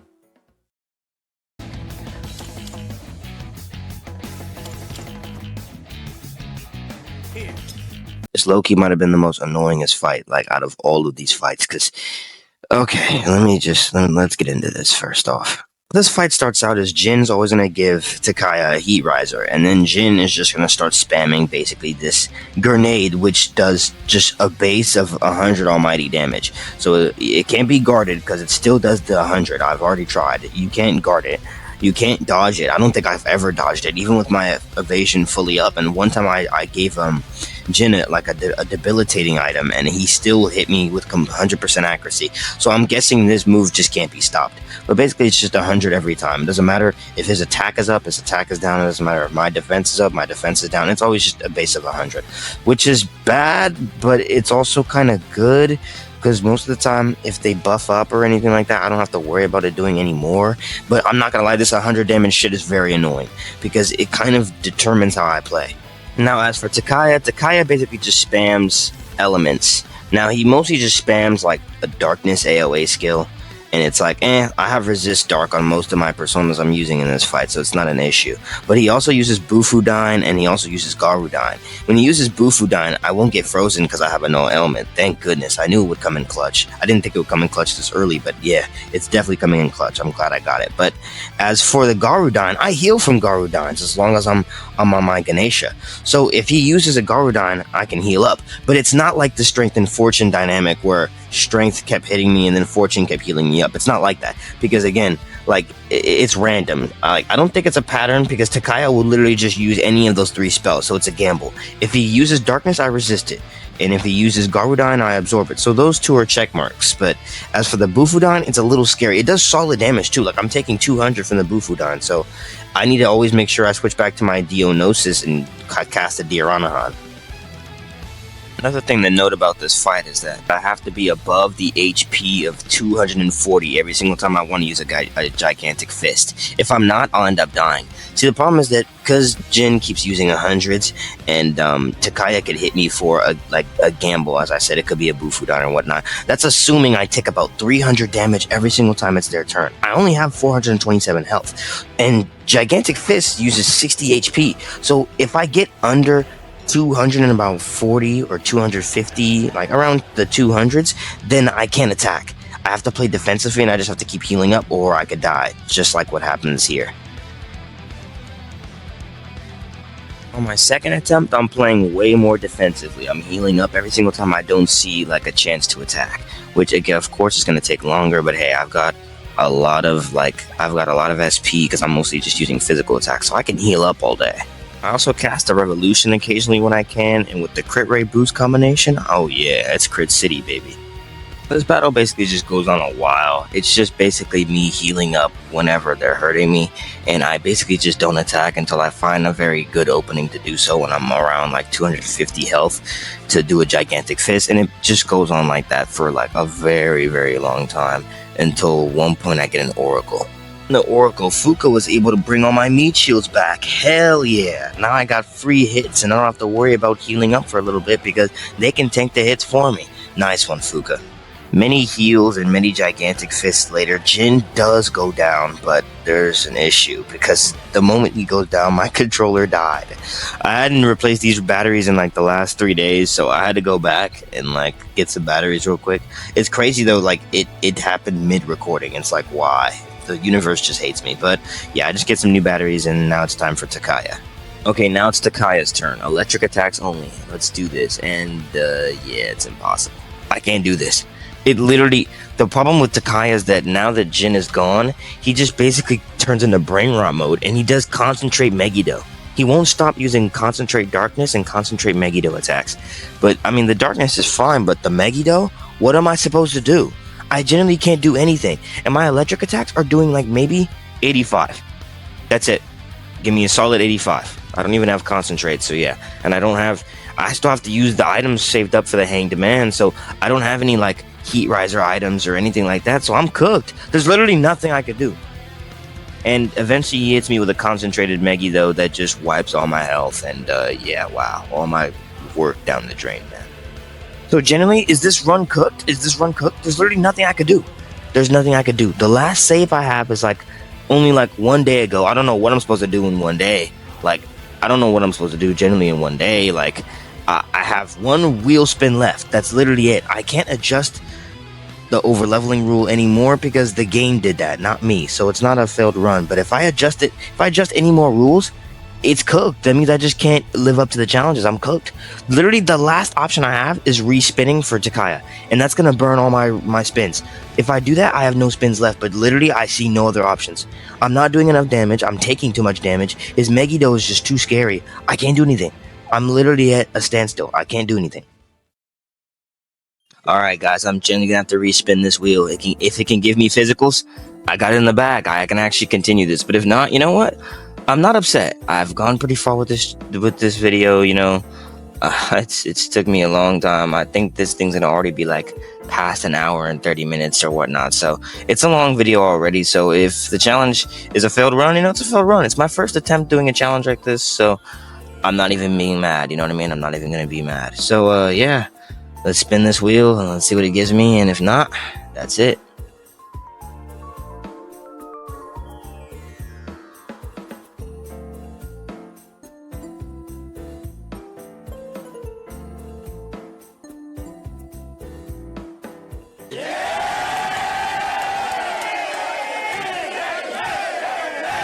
Nah, man. Y'all finna think I'm cheating, bro. Nah. No way it gave me slash. No way it actually gave me slash. No way. I refuse to believe it. I refuse to believe it, bro. No way. There's no way it actually gave me slash. That's literally the element I want. I was literally asking for any physical. I was like, please just give me physical. It gave me slash. Literally the Hail Mary. Something in this universe wants me to continue. Because literally, I was about to throw in the towel. I was done. I'm telling you guys, the wheel is not rigged. I can't pre-plan any of this stuff. It just happened like that. I don't even, you know what? I'm going to take it though. If the wheel really wants me to continue, I'll take it. Oh, hell yeah. I could do a slash. Hell yeah. I could do this. But y'all ain't even gonna believe me. I know y'all gonna be mad in the comments, but you know what? I'm gonna take it. I will take that. Hell yes. Let's do this. Now let's go. Slash first to Takaya. Dang. I can't even speak. I'm honestly so shook. I'm so shook. Now, the fight is a little easier now that I have crit free doing my slash damage to Takaya, and I still have to stay with the rule of strike damage to Jin, which means I can't use Scarlet Havoc on both of them. That's unfortunate. But, I mean, hey, I still have good slash damage, so, you know, I'll take it. But it is a little worse. Only in one department, though, because now I have to be more wary of my health, because Gigantic Fist takes about 60 HP, while a Brave Blade takes about 85 to 86. So like, yeah, that is a little more scary, but I mean, hey, the crits are there, so that's a good thing. Jin is still spamming his little almighty grenade attack, and I still do have to respect it. It does about 100 damage just straight up on base, like it's the same as it was, so, you know, still gotta heal up when I need to and stuff, but generally me getting a 1 more from hitting Takaya and getting these crits is changing this game exponentially right now. This fight is going so much better because I can attack them both simultaneously, but honestly I think I'd rather take out Takaya now and solo Jin myself, because Jin seems less scarier than Takaya. Like, Takaya's concentrated Megiddos are no joke. I think I'd rather just take out Takaya first. Now after a critted Brave Blade, Takaya finally goes down. Yes. Whew, feels good. Now I just have to ISO Jin. Hopefully he doesn't have anything too scary like the concentrated Megiddos like Takaya has. So besides occasionally heat rising himself, Jin literally does nothing different. He still just goes back to grenade spamming, which is free eats for me. I just get crits after crits on him with strike attacks from Ganesha. He literally cannot handle it. Now, there is one thing that he will do, which is Heat Wave, and it's like, oh, okay, so what? It's just a Heat Wave. He does start spamming Heat Wave a little too much, so I put up an attack mirror, and he has to respect it. Until he doesn't, and he still tries to hit the attack mirror anyway, which just gets reflected back and does even more damage to him. Okay, so towards the end of the fight, something funny happens. When I cast Rebellion, the Rebellion affects both of us, so his crit rate goes up too. So he tries to go more for Heat Waves, but none of his Heat Waves crit at all. In fact, one of them I dodge, but when I use a Gigantic Fist, it's wraps. Shows you the aura difference. I have strong aura, while Jin has weak critical aura. You just weren't him, my boy. Can you patch yourself up? The enemy's about to strike.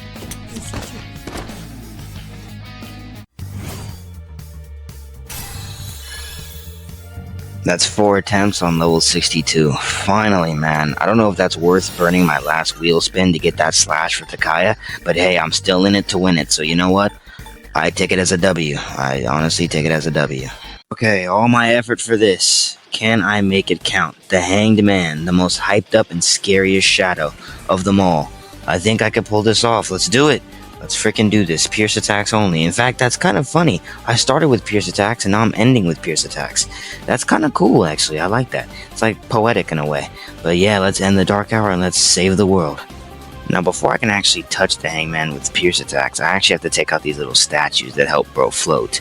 So, as the rule states though, I'm allowed to do any other spells or skills on like everything that's but the boss shadows, and these stones are kind of irrelevant, so I just hit them with normal attacks and normal slash attacks and crits, and they eventually get taken out. So now it's just a 1v1 between me and the Hangman. Now when he actually becomes touchable, pause, but when he actually becomes touchable, the pierce attacks do pretty good damage. With a crit, it does around like 100 times 3, which is around 300. It's not bad. Brave Blade would do more, but hey, I mean, I'm only working with Torrent Shot here, so you know, I gotta take what I can get, but it's not horrible, actually. It's not horrible. Now, I do get my 3G here and there, and if I get my 3G, I usually just summon a Condensa so I can get some evasion, I can get my health back, and Koromaru's still hanging in there, you know what I mean? I guess that's cool. I mean, it's also kind of not cool, though, because I have to watch my dog suffer. But at one point, I do get a charge in. I get a charged Torrent Shot, and it crits too, and does 200-something per hit. So yeah, actually, the damage outputs are pretty crazy, I'm not gonna lie. So this is now, I'm technically in the second phase where he's going to summon another 3 statues, and again, I don't have time for these fodders, so I have Fuka identify weaknesses and I just take them out all one by one until the Hangman returns back and we get back into our 1v1 ISO. But then my 3G comes back at the perfect time and it's like, you know what, fuck it. Scarlet Havoc, because why not? Now this is the part where the Hangman starts using Grim Transcendence, and this is where it starts getting a little scary. Not a little scary, a lot scary. Like, Grim Transcendence allows him to basically get more turns, and he starts trying to pull up some crazy combos. Now, I don't even really know how I survived this part, straight up. I don't really know how. I didn't really have a game plan or strategy. I was just like, charge Lamau, hit him, and yeah, that's about it. I was just like charge, Torrent Shot, and heal. That's all I really did, and guard occasionally. But this part is really scary. But I literally have like, if I had a close counter, like meter, how many times I got close counters, because sometimes he was about to kill me with like a God's hand or something, and Makoto was just dodging. Either it would dodge, it would trigger a counter strike. Like, honestly, Makoto lived too many times where he should have died, to be honest. Like, the RNG was on my side. Something doesn't want me to fail this challenge, I'm telling you guys.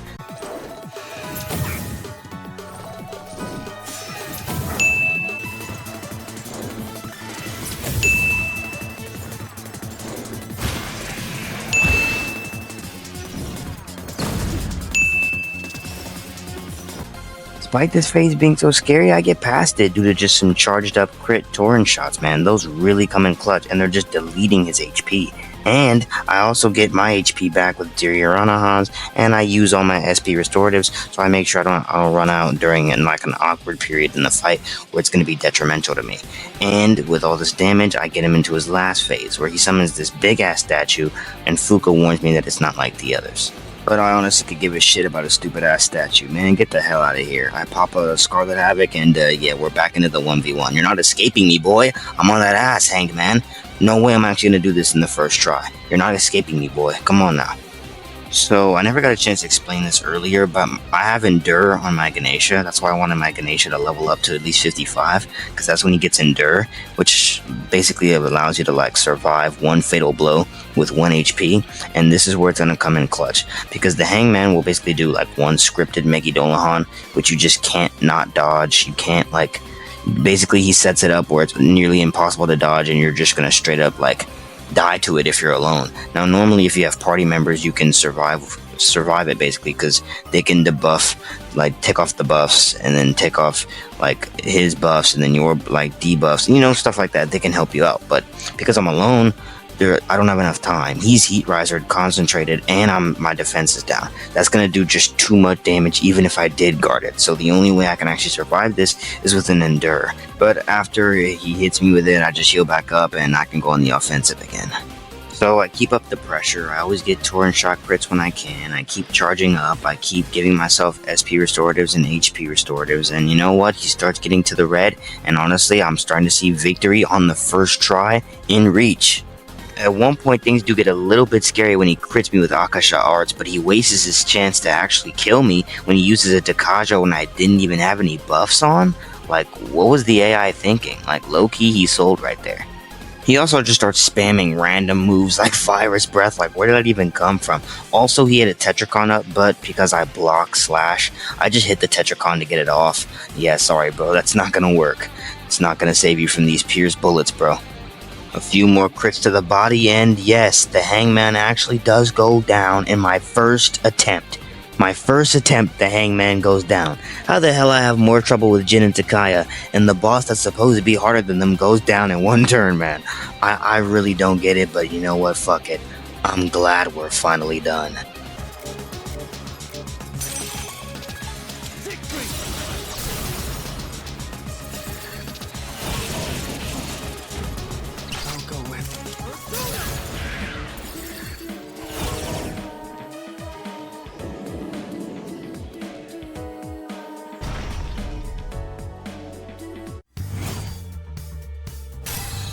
First attempt done on level 64.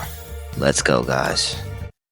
Now, with all the shadow bosses defeated, Takaya and Jin went to go LTG themselves. I'd say that the Dark Hour is going to be gone by tomorrow. It's going to be some peaceful days after this. Seas can now relax, and they never have to deal with anything stressful ever. Oh my god, what the hell happened? It's only been a day! So yeah, basically Akutsuki was damn near insane and tricked us, and taking out all these shadows was never going to get rid of the Dark Hour.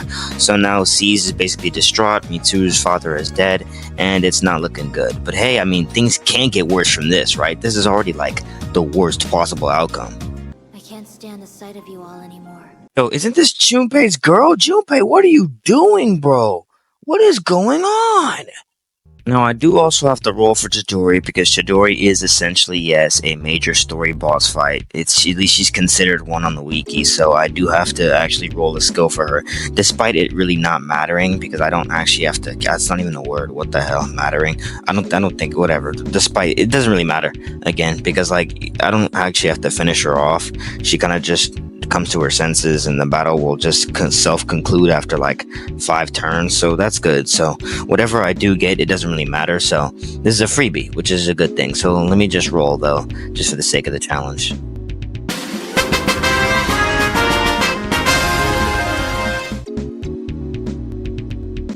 So I don't know if the wheel's trying to be funny here by giving me fucking darkness when I literally just had a close call, and now it's like, okay, now I'm going to give you an unusable skill. But you guess what? It doesn't even matter because I don't even have to hurt Chidori. It works out though, but I swear to God, if it gives me that on the next 3 bosses I have to face, this run is cooked. Like, I really wish I didn't have to burn that last wheel spin because now the wheel is acting sussy. I don't like that. I really don't like that it's doing that. It's like, it feels like it's just teasing me now, but you know what? It is what it is. Only thing I'd be wary of in this fight is that Chidori does start first. That's just gonna happen regardless. So just don't equip a persona that's like weak to fire. I equipped the Jack Frost as my first persona to use in this fight because Jack Frost literally nulls fire, and after that I was chilling. But you know, while this fight plays in the background, I haven't been talking about the Persona 3 story in this entire playthrough too much because I've already played this game like damn near 3 times. I played this game 2 times on Reload, and I've played this game once on Portable and then another time on FES, so I've had my fair experience with Persona 3. But one thing I hated about the Junpei and Chidori situation, and it's like, I don't hate it, it's just, in fact, I love the story between Junpei and Chidori, it's amazing, but one thing I will say about it is this. I feel like, I don't know if FES did this again, I don't know, I don't really remember, to be honest. I don't remember if Portable did this. I know that Reload does this still if you do Junpei's linked episode, and this, they bring Chidori back. They end up bringing Chidori back. She's supposed to be dead, at least I thought from the story, how they make it seem, and she comes back alive. And it's because... I mean, there's reasons behind why she comes back alive, and it makes sense, but I honestly hate it. I think Chidori should have stayed dead, and I think that's kind of fucked up to say. Yeah, hear me out though. I think that Chidori's sacrifice, her whole point of the sacrifice, was proving that Junpei's life was more than just being a Persona user, because Junpei's whole character arc is that he suffers with, with like the fact of, my bad, excuse me, I had just ate, but like, no, it's the fact that Junpei suffers from like he has an inferiority complex. He thinks that throughout the entirety of the game, he thinks that if I wasn't a Persona user, I'd be a worthless fuckhead of a nobody, and it's like, he always thinks like that. That's why he's always beefing with the protagonist about he's more special or he's carrying the team, or that's why Junpei wanted to be the leader. Junpei wants to contribute more than just in life than just being a Persona user, and that's why he suffers from this individuality crisis of being unique. But when Chidori comes around, he feels like his life has a purpose. He feels like despite being a Persona user, I also have dreams and aspirations, and I can achieve those dreams and aspirations. That's why he talks to Chidori about being a baseball player. Junpei's life matters, and he realizes that after Chidori sacrifices himself. And it's like, that's amazing. I love the dynamic and the love between them two. It's great.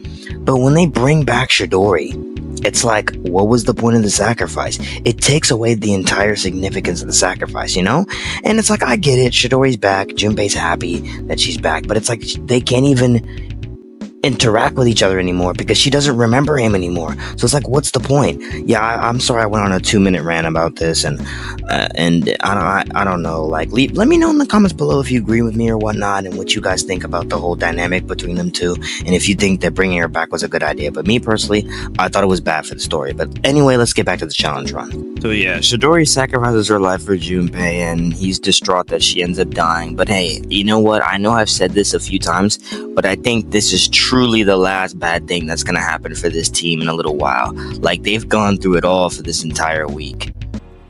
Nyx is the mother of shadows. In ancient times, she bestowed death upon this world. If she awakens, the world will be swallowed by darkness, and all life will perish. Maybe I should just not open my mouth anymore, to be honest. Maybe I should just shut up permanently.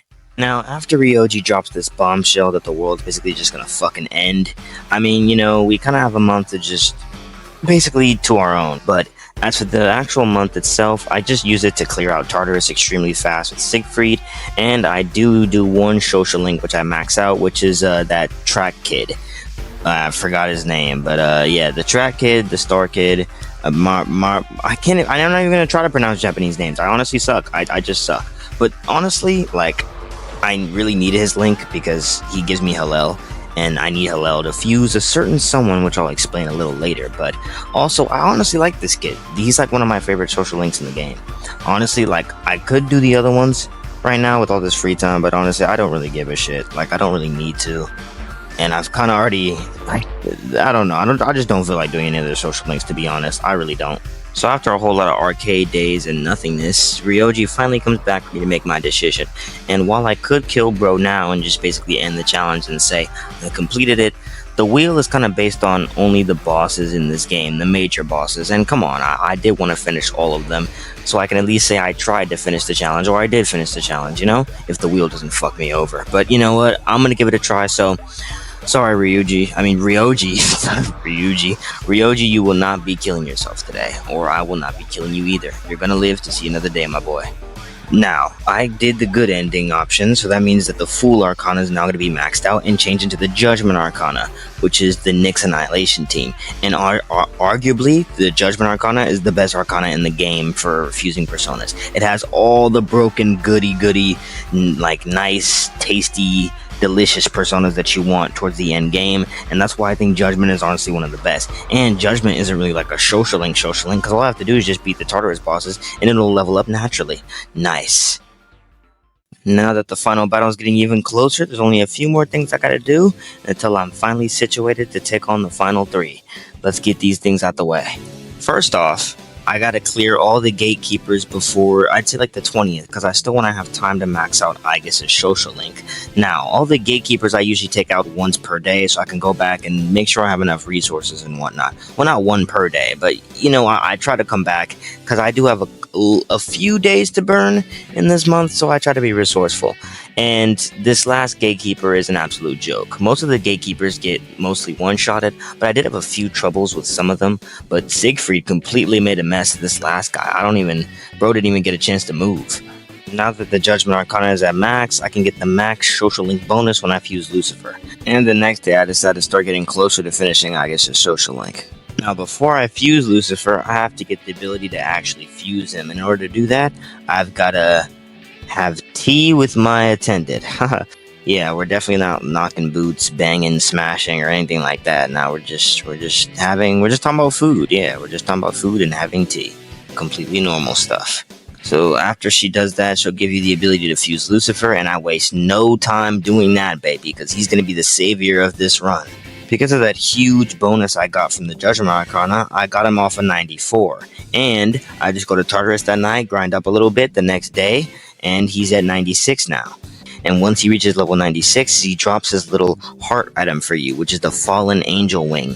Once you get that item, you can go to the antique shop and fuse his own custom sword, which is called Lucifer's Blade. Lucifer's Blade comes with the passive ability, Magic Ability, and Magic Ability strengthens all magic attacks by 25%. With all the preparations in place, the last day rolls around, and now it's time to roll my final skills for this challenge, man. It's been a long run, you guys, but hey, we're finally here. Jin, Takaya, then Nyx, and we're finally done. Can we actually do this?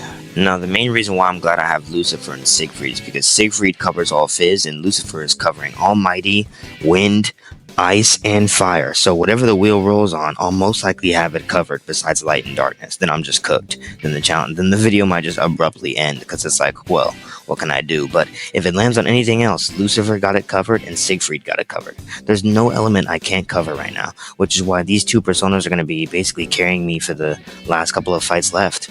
Alright, let's hurry up and roll these skills. It's going to be usable, it's going to be unusable. Let's just do it already.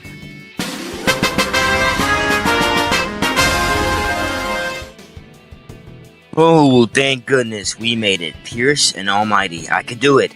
Those are doable. By the way, on Jin's wheel, did you see how close it was to landing on Light? It was literally a pixel away from landing on Light. Honestly, it was. Like, if you look back, it was literally a frame away from landing on Light. I don't know how we did it, but we made it. Okay, we made it safe. Just one more boss left. Nyx, please, wheel, don't do this to me.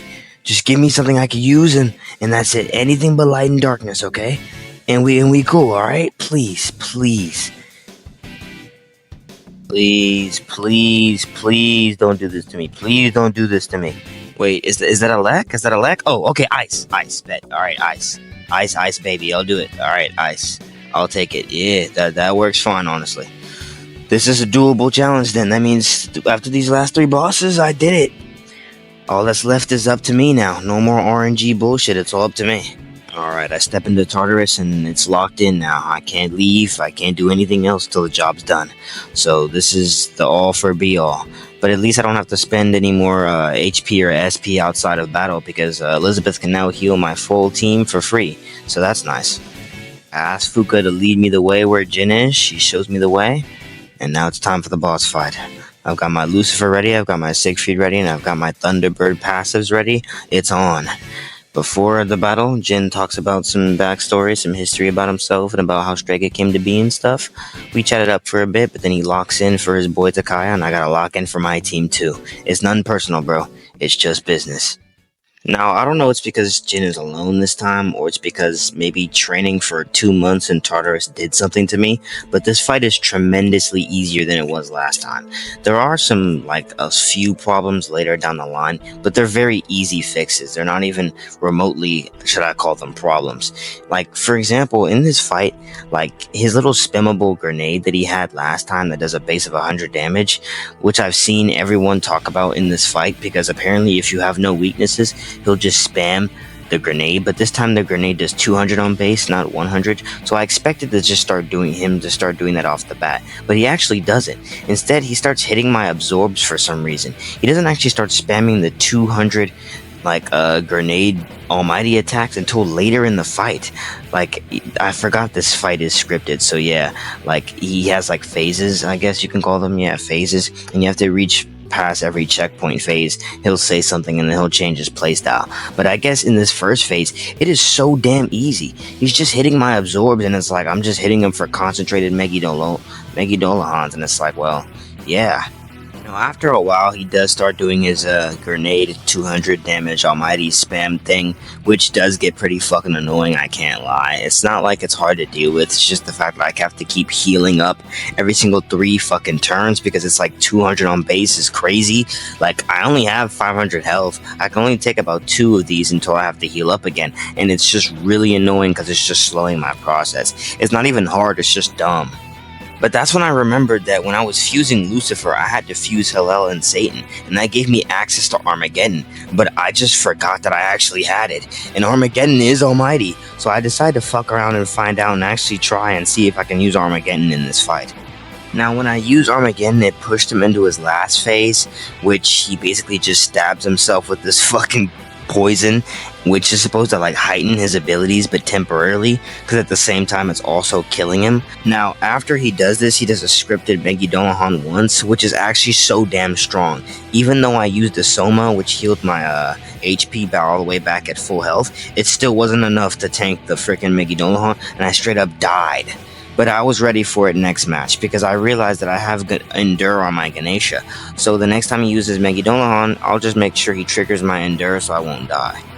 After taking the Megidolahan with my Endure, I cast Armageddon on the final phase, and it's finally wraps for the good old boy Jin. What I did on the previous attempt is that I tried to use Armageddon on a scripted phase, and I didn't actually realize how many fights in this game are scripted, because if you try to Armageddon a lot of the story phases, it just won't work, because the script will just hold it back. That's crazy, it's the script is plot armor, but even that plot armor couldn't save my boy Jin here. Now Takaya I'd say is more straightforward. It's not he's really difficult either. If you want to say comparing to Jin, I guess he has more health, sure, but he's not really difficult either. There is one thing to watch out for, and that's his Megiddo, which has about half my health, and it does actually kill me once. So yeah, that does kind of suck. But with all these torrent shot crits I'm getting, and I just started guarding the Megiddo, because whenever he tries to infuriate me, he uses Megiddo right after, and I realize I can just guard on that part. And when I guard, it's generally only 80 damage compared to 230, so yeah, it's honestly just changing the entire flow of this fight. Now, I'd say the only thing to watch out for this fight besides the Megiddos is his Soul Drain, which can literally just completely suck all of your SP. Literally, it takes all of it, and it's I guess it is a little bit annoying, even though I'm only using Torrent Shot, which takes health. Like, I mean, I'm still trying to use charge and debilitate from Lucifer and and like, you know, other supports and stuff like that. And when I have no SP, obviously that's annoying. So I do have a lot of like chewing souls though, and a lot of soul drops and a lot of SP restoratives. So it's not too much of a problem. And if it's like a real situation, then just wait for Fuka to get her third G back. And if she notices you have no SP, she'll just probably hook you up in no time. Yeah, that's pretty much it. Just guard the Megiddos, keep hitting crits with Torrent Shot, keep using Debilitate, and keep charging so your Torrent Shots do more damage. And that's all my mindset was this entire fight. And, I mean, even though it took a little more longer than Jin, it wasn't really necessarily hard. Every single time I was low on HP, I could also just use a Diaranahan from my Dionysus dude. He's been my healer for like the last like 2 months now. I guess he's like my dedicated healer now, even though he's under leveled. But I've also been using Condensa because Condensa is actually really good. Condensa is the one third G I've been using this entire game because the fact that it gives you evasion after. Because I dodged a lot of Takaya's Megiddos, and it's like it literally just saved me from having even to guard. I just dodged a lot of them. After I hit more crits on him and he gets lower and lower, he eventually will use his third G, and the whole point of his third G is to like, the more scarier part is the fact that like it's supposed to fear instill you also, but because I've had this like accessory that nulls ailments, this thing has been saving me for the past month and a half from like tons of miscellaneous fights where people were trying to use ailments as gimmicks, and this thing is such a clutch because it just nulls all of them. I don't have to deal with any of that bullshit anymore. So the only thing his third G does is do about 300 damage, which isn't bad, but you might as well just use like a Megidolahan or something. Like, there is really no point of the third G. I mean, I like the third G though, it's very flashy, it's cool, but like the whole point of like the third G was to fear and still me, and it didn't even work. So all I had to do was just heal up after, and yeah, that was pretty much it. But yeah, some more Torrent Shot hits, and yeah, Takaya's down. Seems like my morality was stronger than yours, bud. So sorry. Now with only one boss left, I think I got this in the bag. This is it. You know what? I don't see myself failing this. I think I got this. But it'd be nice if I can actually take out Nyx without making me want to pull out my hairs. So hopefully I can lock in and it doesn't take me too many attempts. All that's left now is it's up to me. While Nyx floats down majestically, I gotta get ready for this final battle, Ryoji. Let's do this. Straight up, would I call this boss hard? Well, yes and no. Some of the phases in this fight are very fucking easy, just straight up. Only a couple of concentrated diamond dusts from Lucifer, and he's gone. But some of the phases where, like, for example, he nulls ice, so the only way I could damage him is with the King and I third G or using Ice Break. Or sometimes some phases are just very, very difficult when he starts spamming Sunder and Sweep. So I'll just try to go through every single phase that he has, and I'll do a brief explanation about how it went. Okay, for his Magician phase, which is the second phase, it's pretty fucking simple. He just straight up spams Aigidine, and he doesn't do anything else, and my Lucifer drains fire attacks, so it's pretty straightforward. I just hit him with Diamond Dusts, and he goes down. Now, his next phase is Priestess, which he just basically nulls ice and spams ice attacks. Now, I low-key wasn't prepared for this, and he chucks an Ice Storm at me that literally fucking murks nearly all of my health. But this is where I actually have to start using Ice Break. I could use my King and I third G, but not gonna lie, I want to save that for the later phases that get a little too scary, and I just want to clear those phases fast. So what I do is just I use my Ice Break from King Frost. I use Jack Frost because Jack Frost absorbs ice. My Lucifer doesn't absorb ice. He doesn't have any resistance to ice, so these ice damages are hurting my Lucifer. But after enough Ice Breaks and a couple of Bufu Dimes from Black Frost, I switch back to Lucifer and use my Diamond Dust, and that gets rid of this phase quickly. His next phase, which is the Empress, he basically just spams Garu attacks. And my Lucifer also doesn't have any resistance to Garu attacks. So these Garu attacks are, yes, fucking hurting me. So what I have to do is basically heal up. I switch to a different persona a couple of times just to stall out, and I hurry up and debilitate him. Now, basically for every one of these phases that gets a little problematic, I just start using Debilitate more, because honestly, Debilitate's gonna start saving me, because maybe I can get some dodges in, his attack is worse, you know, all that stuff, so yeah. And basically all I do every single time I'm dealing with a problematic phase is I go for Debilitate, Concentrate, Diamond Dust.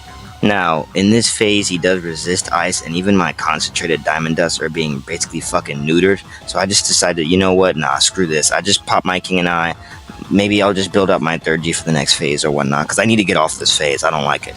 Now, this phase, the Emperor phase, is basically like all like locked in on physicals. So this is where he unlocks his sweep and his sunder. I think it's called sunder, yeah, where those are just insanely hitting and high critting ass fucking physical moves. They're I think they're slash, yeah. So I do have a counter strike in my inventory somewhere. I think it's my armor or maybe my boots that have the effect counter strike on them. So sometimes a counter strike will trigger if he tries to hit me. So that's a good thing. But it's also not a good thing the fact that sunder and sweep, even though my Lucifer resists all fizz, it still fucking hurts. These sunders and sweeps are doing a lot of damage. So I just need to hurry up, debilitate, concentrate, and diamond dust my ass out of this fucking phase. This phase is just as bad as the last one. It's honestly even worse. Like, I don't want to get critted, because if I get critted, I'm definitely dead.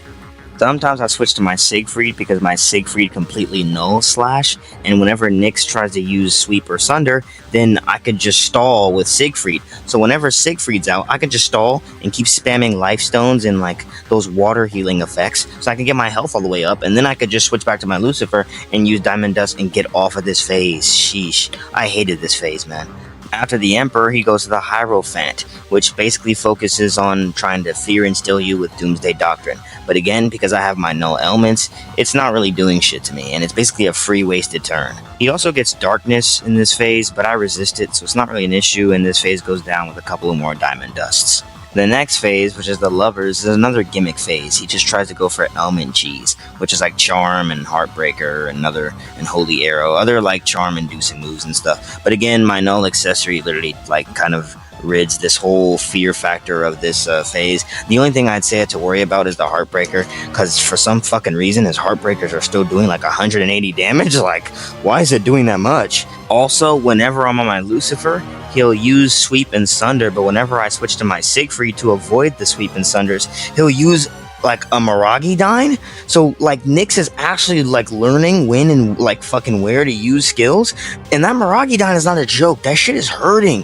265 to the body is crazy, and this is while he's debilitated. This damage output is insane. So honestly, this phase is getting a little too scary, and my third G is already here, so you know what it is. I pop a king and I get me off of this phase, man. I don't like it. But his next phase, which is the Chariot, basically just focuses on slash attacks. It's pretty basic, honestly. This is one of the more easier phases. And again, my Lucifer has resist fizz. Just because I have resist fizz, though, doesn't mean these aren't hurting. Like, and he keeps using sweep and sunder, which are always scary. But actually, this phase is one of the more calmer ones. I take this out with almost practically no issues. Now, before I could even make a statement about the Judgment phase, Nyx hits me in the face with a nice light attack that does nearly 370 damage. Wow, very fucking awesome, Atlas. Yeah, I don't like this phase either. First off, Lucifer doesn't null light or at all or have any resistance to it, which means I'm susceptible to getting insta-killed. So what I do is basically I go to Siegfried because Siegfried nulls light. I use Siegfried to stall, switch back to my Lucifer, make sure my concentrate is ready, and I send the King and I to get me off of another annoying ass phase. Now, his next phase, the Hermit, is kind of a freebie, because the Hermit is basically just spamming electric attacks, like Giga Spark, Tetra Spark, but luckily, Lucifer drains electric attacks, so he's just giving me free heals, and that's good. So I just basically debilitate, concentrate, and then Diamond Dust another phase out of here. This one I kind of liked, honestly, more for my benefit, because it gave me free heals. I didn't really have to worry about much on this phase. Now, his Fortune is the most problematic phase I've faced so far. He drains both ice and fire, so that immediately means that, yeah, like I can't hit him with Diamond Dust anymore. Now, I did get my King and I pretty early in this phase, and I could have just released it to get me off of this, but I didn't get a chance to concentrate, and I was too afraid that if I straight dropped the King and I and it didn't kill, that he would basically just off me the second it didn't kill. So I didn't really get a chance to use my King and I. One thing about this phase is that I realized he loves spamming magic attacks. Like, just all magic attacks were used in this phase. He used lightning, he used wind, he used fire, and he used ice. Now, I'm pretty sure in this phase, he drained ice and fire. But for lightning and wind, I don't think he drained or repelled or nulled it, which means that I can use a Makaracon and make him reflect the damage back at himself. After some more debilitates and raising my own defense, and with my Makarikon on, he triggers the Makarikon and gets reflected back for some nice beefy Thunder Rain damage, and it gets me off this lame-ass phase. And this phase was only hard because of my own negligence. I kept accidentally using Diamond Dust because of muscle memory, and I kept healing him on accident. I'm glad this one is over though. Now, his next phase, which is Strength, is also a little pretty scary because this is when he gains access to Mobius Rondo, which is that skill that the Strength had that does basically 8 to 9 hits of physical damage, and it has a high crit rate. So that's not good. Now, I do resist Fizz, so it wasn't doing as much, but it still hits for a lot, and it still did basically half my health. These hits are no joke. So I try to debilitate, concentrate, and get this phase out of here. But I only survived this phase due to the constant counter strike that are being triggered every single time he tried to use Fizz on me. Thank God for counter strikes, man. But yeah, no, a couple of more concentrated Diamond Dust, and he is out of here, man. I finally made it to the hardest phase of them all, besides this last one. This one is the second to hardest phase, his Hanged Man phase. This is where he gets access to the notorious skill Grim Transcendence. Just like the Hangman, it allows him to use extra turns. I might be cooked. He's not a stranger to using God's Hand and Megidolahans in this fight. I might be finished, because each of them are doing at least about half to nearly 3/4 of my health, and it's just so much damage. What's keeping me alive in this fight right now is if I constantly keep debilitating him, because I'm getting a lot of dodges in, which is a good thing. But if any of these hits actually hit me, it's not going to be pretty. But luckily, my King and I is already here, so I decide, you know what, fuck it, why not? I'm just going to launch it now and get me off of this phase, because I really, really, really don't like this one. But I was a fool, because after Hanged is the final Arcana, Death. And this one is honestly even worse, because it's just the Hangman on crack with more HP. So in the Death phase, he gets basically access to all the skills in the game. There are no skills he's not allowed to use, and he's even allowed to use the custom skills that every boss uses, like Tetra Spark, like Grim Transcendence, all that stuff, he can use it. Also, he gets an additional 2 moves, which is Apocalypse, which drops your HP to I think 2 or 1.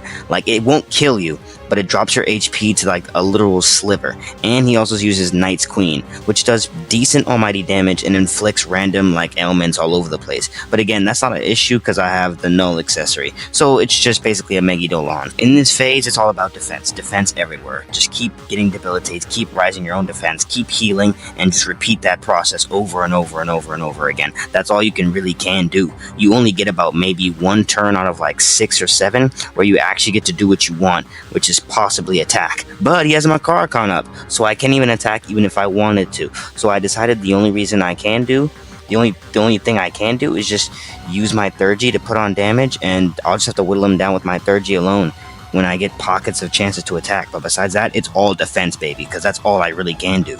Once my 3G comes up again, I try to waste no time and I try to release it immediately once I'm concentrated, but it's very difficult to look for pockets to chances to attack. Now, at one point he releases a concentrated Megidolahan, which I luckily dodge, and that gives me a perfect chance to release the King and I 3G, which puts him at around half health. I'd say I got maybe 2 more King and I 3Gs left, and this entire boss is done. Now, there's another point in this fight where I didn't have a chance to heal up, and I knew that a Knight's Queen was coming and it was going to kill me, so I switched to my Ganesha to use my Endure clutch again. Man, this Endure has been saving me in the last couple of boss fights. But yeah, I switched to my Endure, and I tank it, and I heal up just like no thing. And because I was on my Dionysus, he uses a heavy electric attack that gets reflected. Nice, this is a perfect time to use my King and I, in which I do. Now, the Makarikon is still up, but he's literally one shot, so the next 3G is definitely gonna kill. So all I have to do is just keep playing defensively, in which I do. But I do get a lot of close calls. It's almost like Nyx knew he was about to die, and bro started getting more aggressive. Whoa, whoa, whoa. What you pressing me this hard for? You were not doing this before. Then Fuka appears at the perfect time and gives me some nice assistance. Thank you, Fuka. Really needed. This is why you're the best Navi. Thank you. While victory was in reach, I almost thought I was about to see my death, because Nyx's debilitate goes away, which means now he's at neutral stats and he fires a Megidolahan at me, which damn near almost kills me. But it's too late, Nyx. Ladies and gentlemen, it is possible to beat Persona 3 Reload with randomized elements.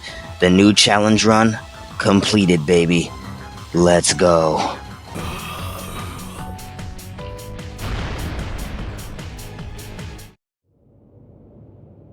Did we do it? Yes, Mitsuru. Yes, we did. Hello. Just wanted to say, if you really made it to the end of this video, I thank you so much. I really do. This took me, I can't even really put it into words how long this took me to actually make. I mean, sure, I can say about 2 months, but it even took longer than that because the whole concept and seeing if this could even work. Initially, when I talked about this idea, I said, hey, maybe I can include all bosses in this game, like Tartarus and Monad bosses. That was my initial idea, and that's what I wanted to do. But as a person who still works a job and still in college and, don't have that much free time on my hands, it would have been a little too challenging for me. And honestly, it would have been a lot, a lot of footage. I already have all the footage on my computer and it's completely taking up all of it. So I honestly don't think I would have been able to manage Tartarus and Monad bosses and major story bosses alike. So I just turned it to major story bosses. Now, I'm not gonna act like I didn't have fun in this challenge. I had a lot of chances and points in this challenge where it was actually pretty hard for me. And, I had fun. So that's good. But, I guess I should just say that I wanted to do this challenge because I've always wanted to be a Mega 10 YouTuber, or Persona YouTuber rather, and this is my actual chance where I got an audience that actually does like the content that I make, and it's just really makes me really happy, I've always wanted to be like Deuce and like Marsh and Gnarly and all these other actual good Mega 10 YouTubers out there, and I know that this is my first time, so I know it might be a little sloppy, but hopefully I can continue to improve with time. And I just want to thank you guys if you really did watch the whole thing. I made it, I don't want to say like it's my life's work. That's kind of corny, but like it did take a very long time and it was my work. So it makes me very good to know that if you actually made it the whole way.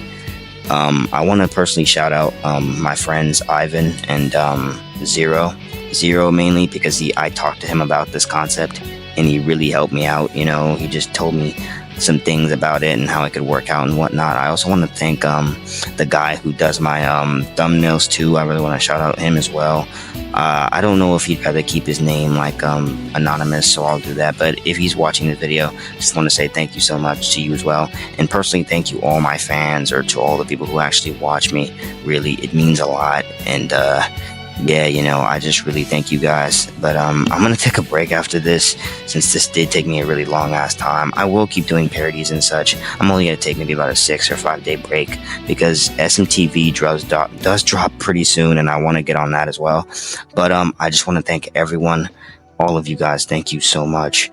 And if there was mic problems in this video, I really apologize. I'm gonna get a better mic in the future. It was very difficult doing this with the mic I had, but I had a lot of fun doing this. If you have any questions about the run, any comments you want to drop, please feel free down below, and I'll include the OST of all the soundtracks I use that weren't included in Persona 3 Reload in the description, and I'll even link the wheel in the description too if you want to give this challenge a try. Please, it'd be amazing if I can actually have a good Mega 10 YouTuber try this challenge, because I think it's great. I think it's unique, and I think it provides a new challenge for the Mega 10 community, because we've played out challenges a lot now with all the ones we've been doing, so this provides a new one to the table. So yeah, but I've been yapping for way too long, honestly. I think I need to take a break.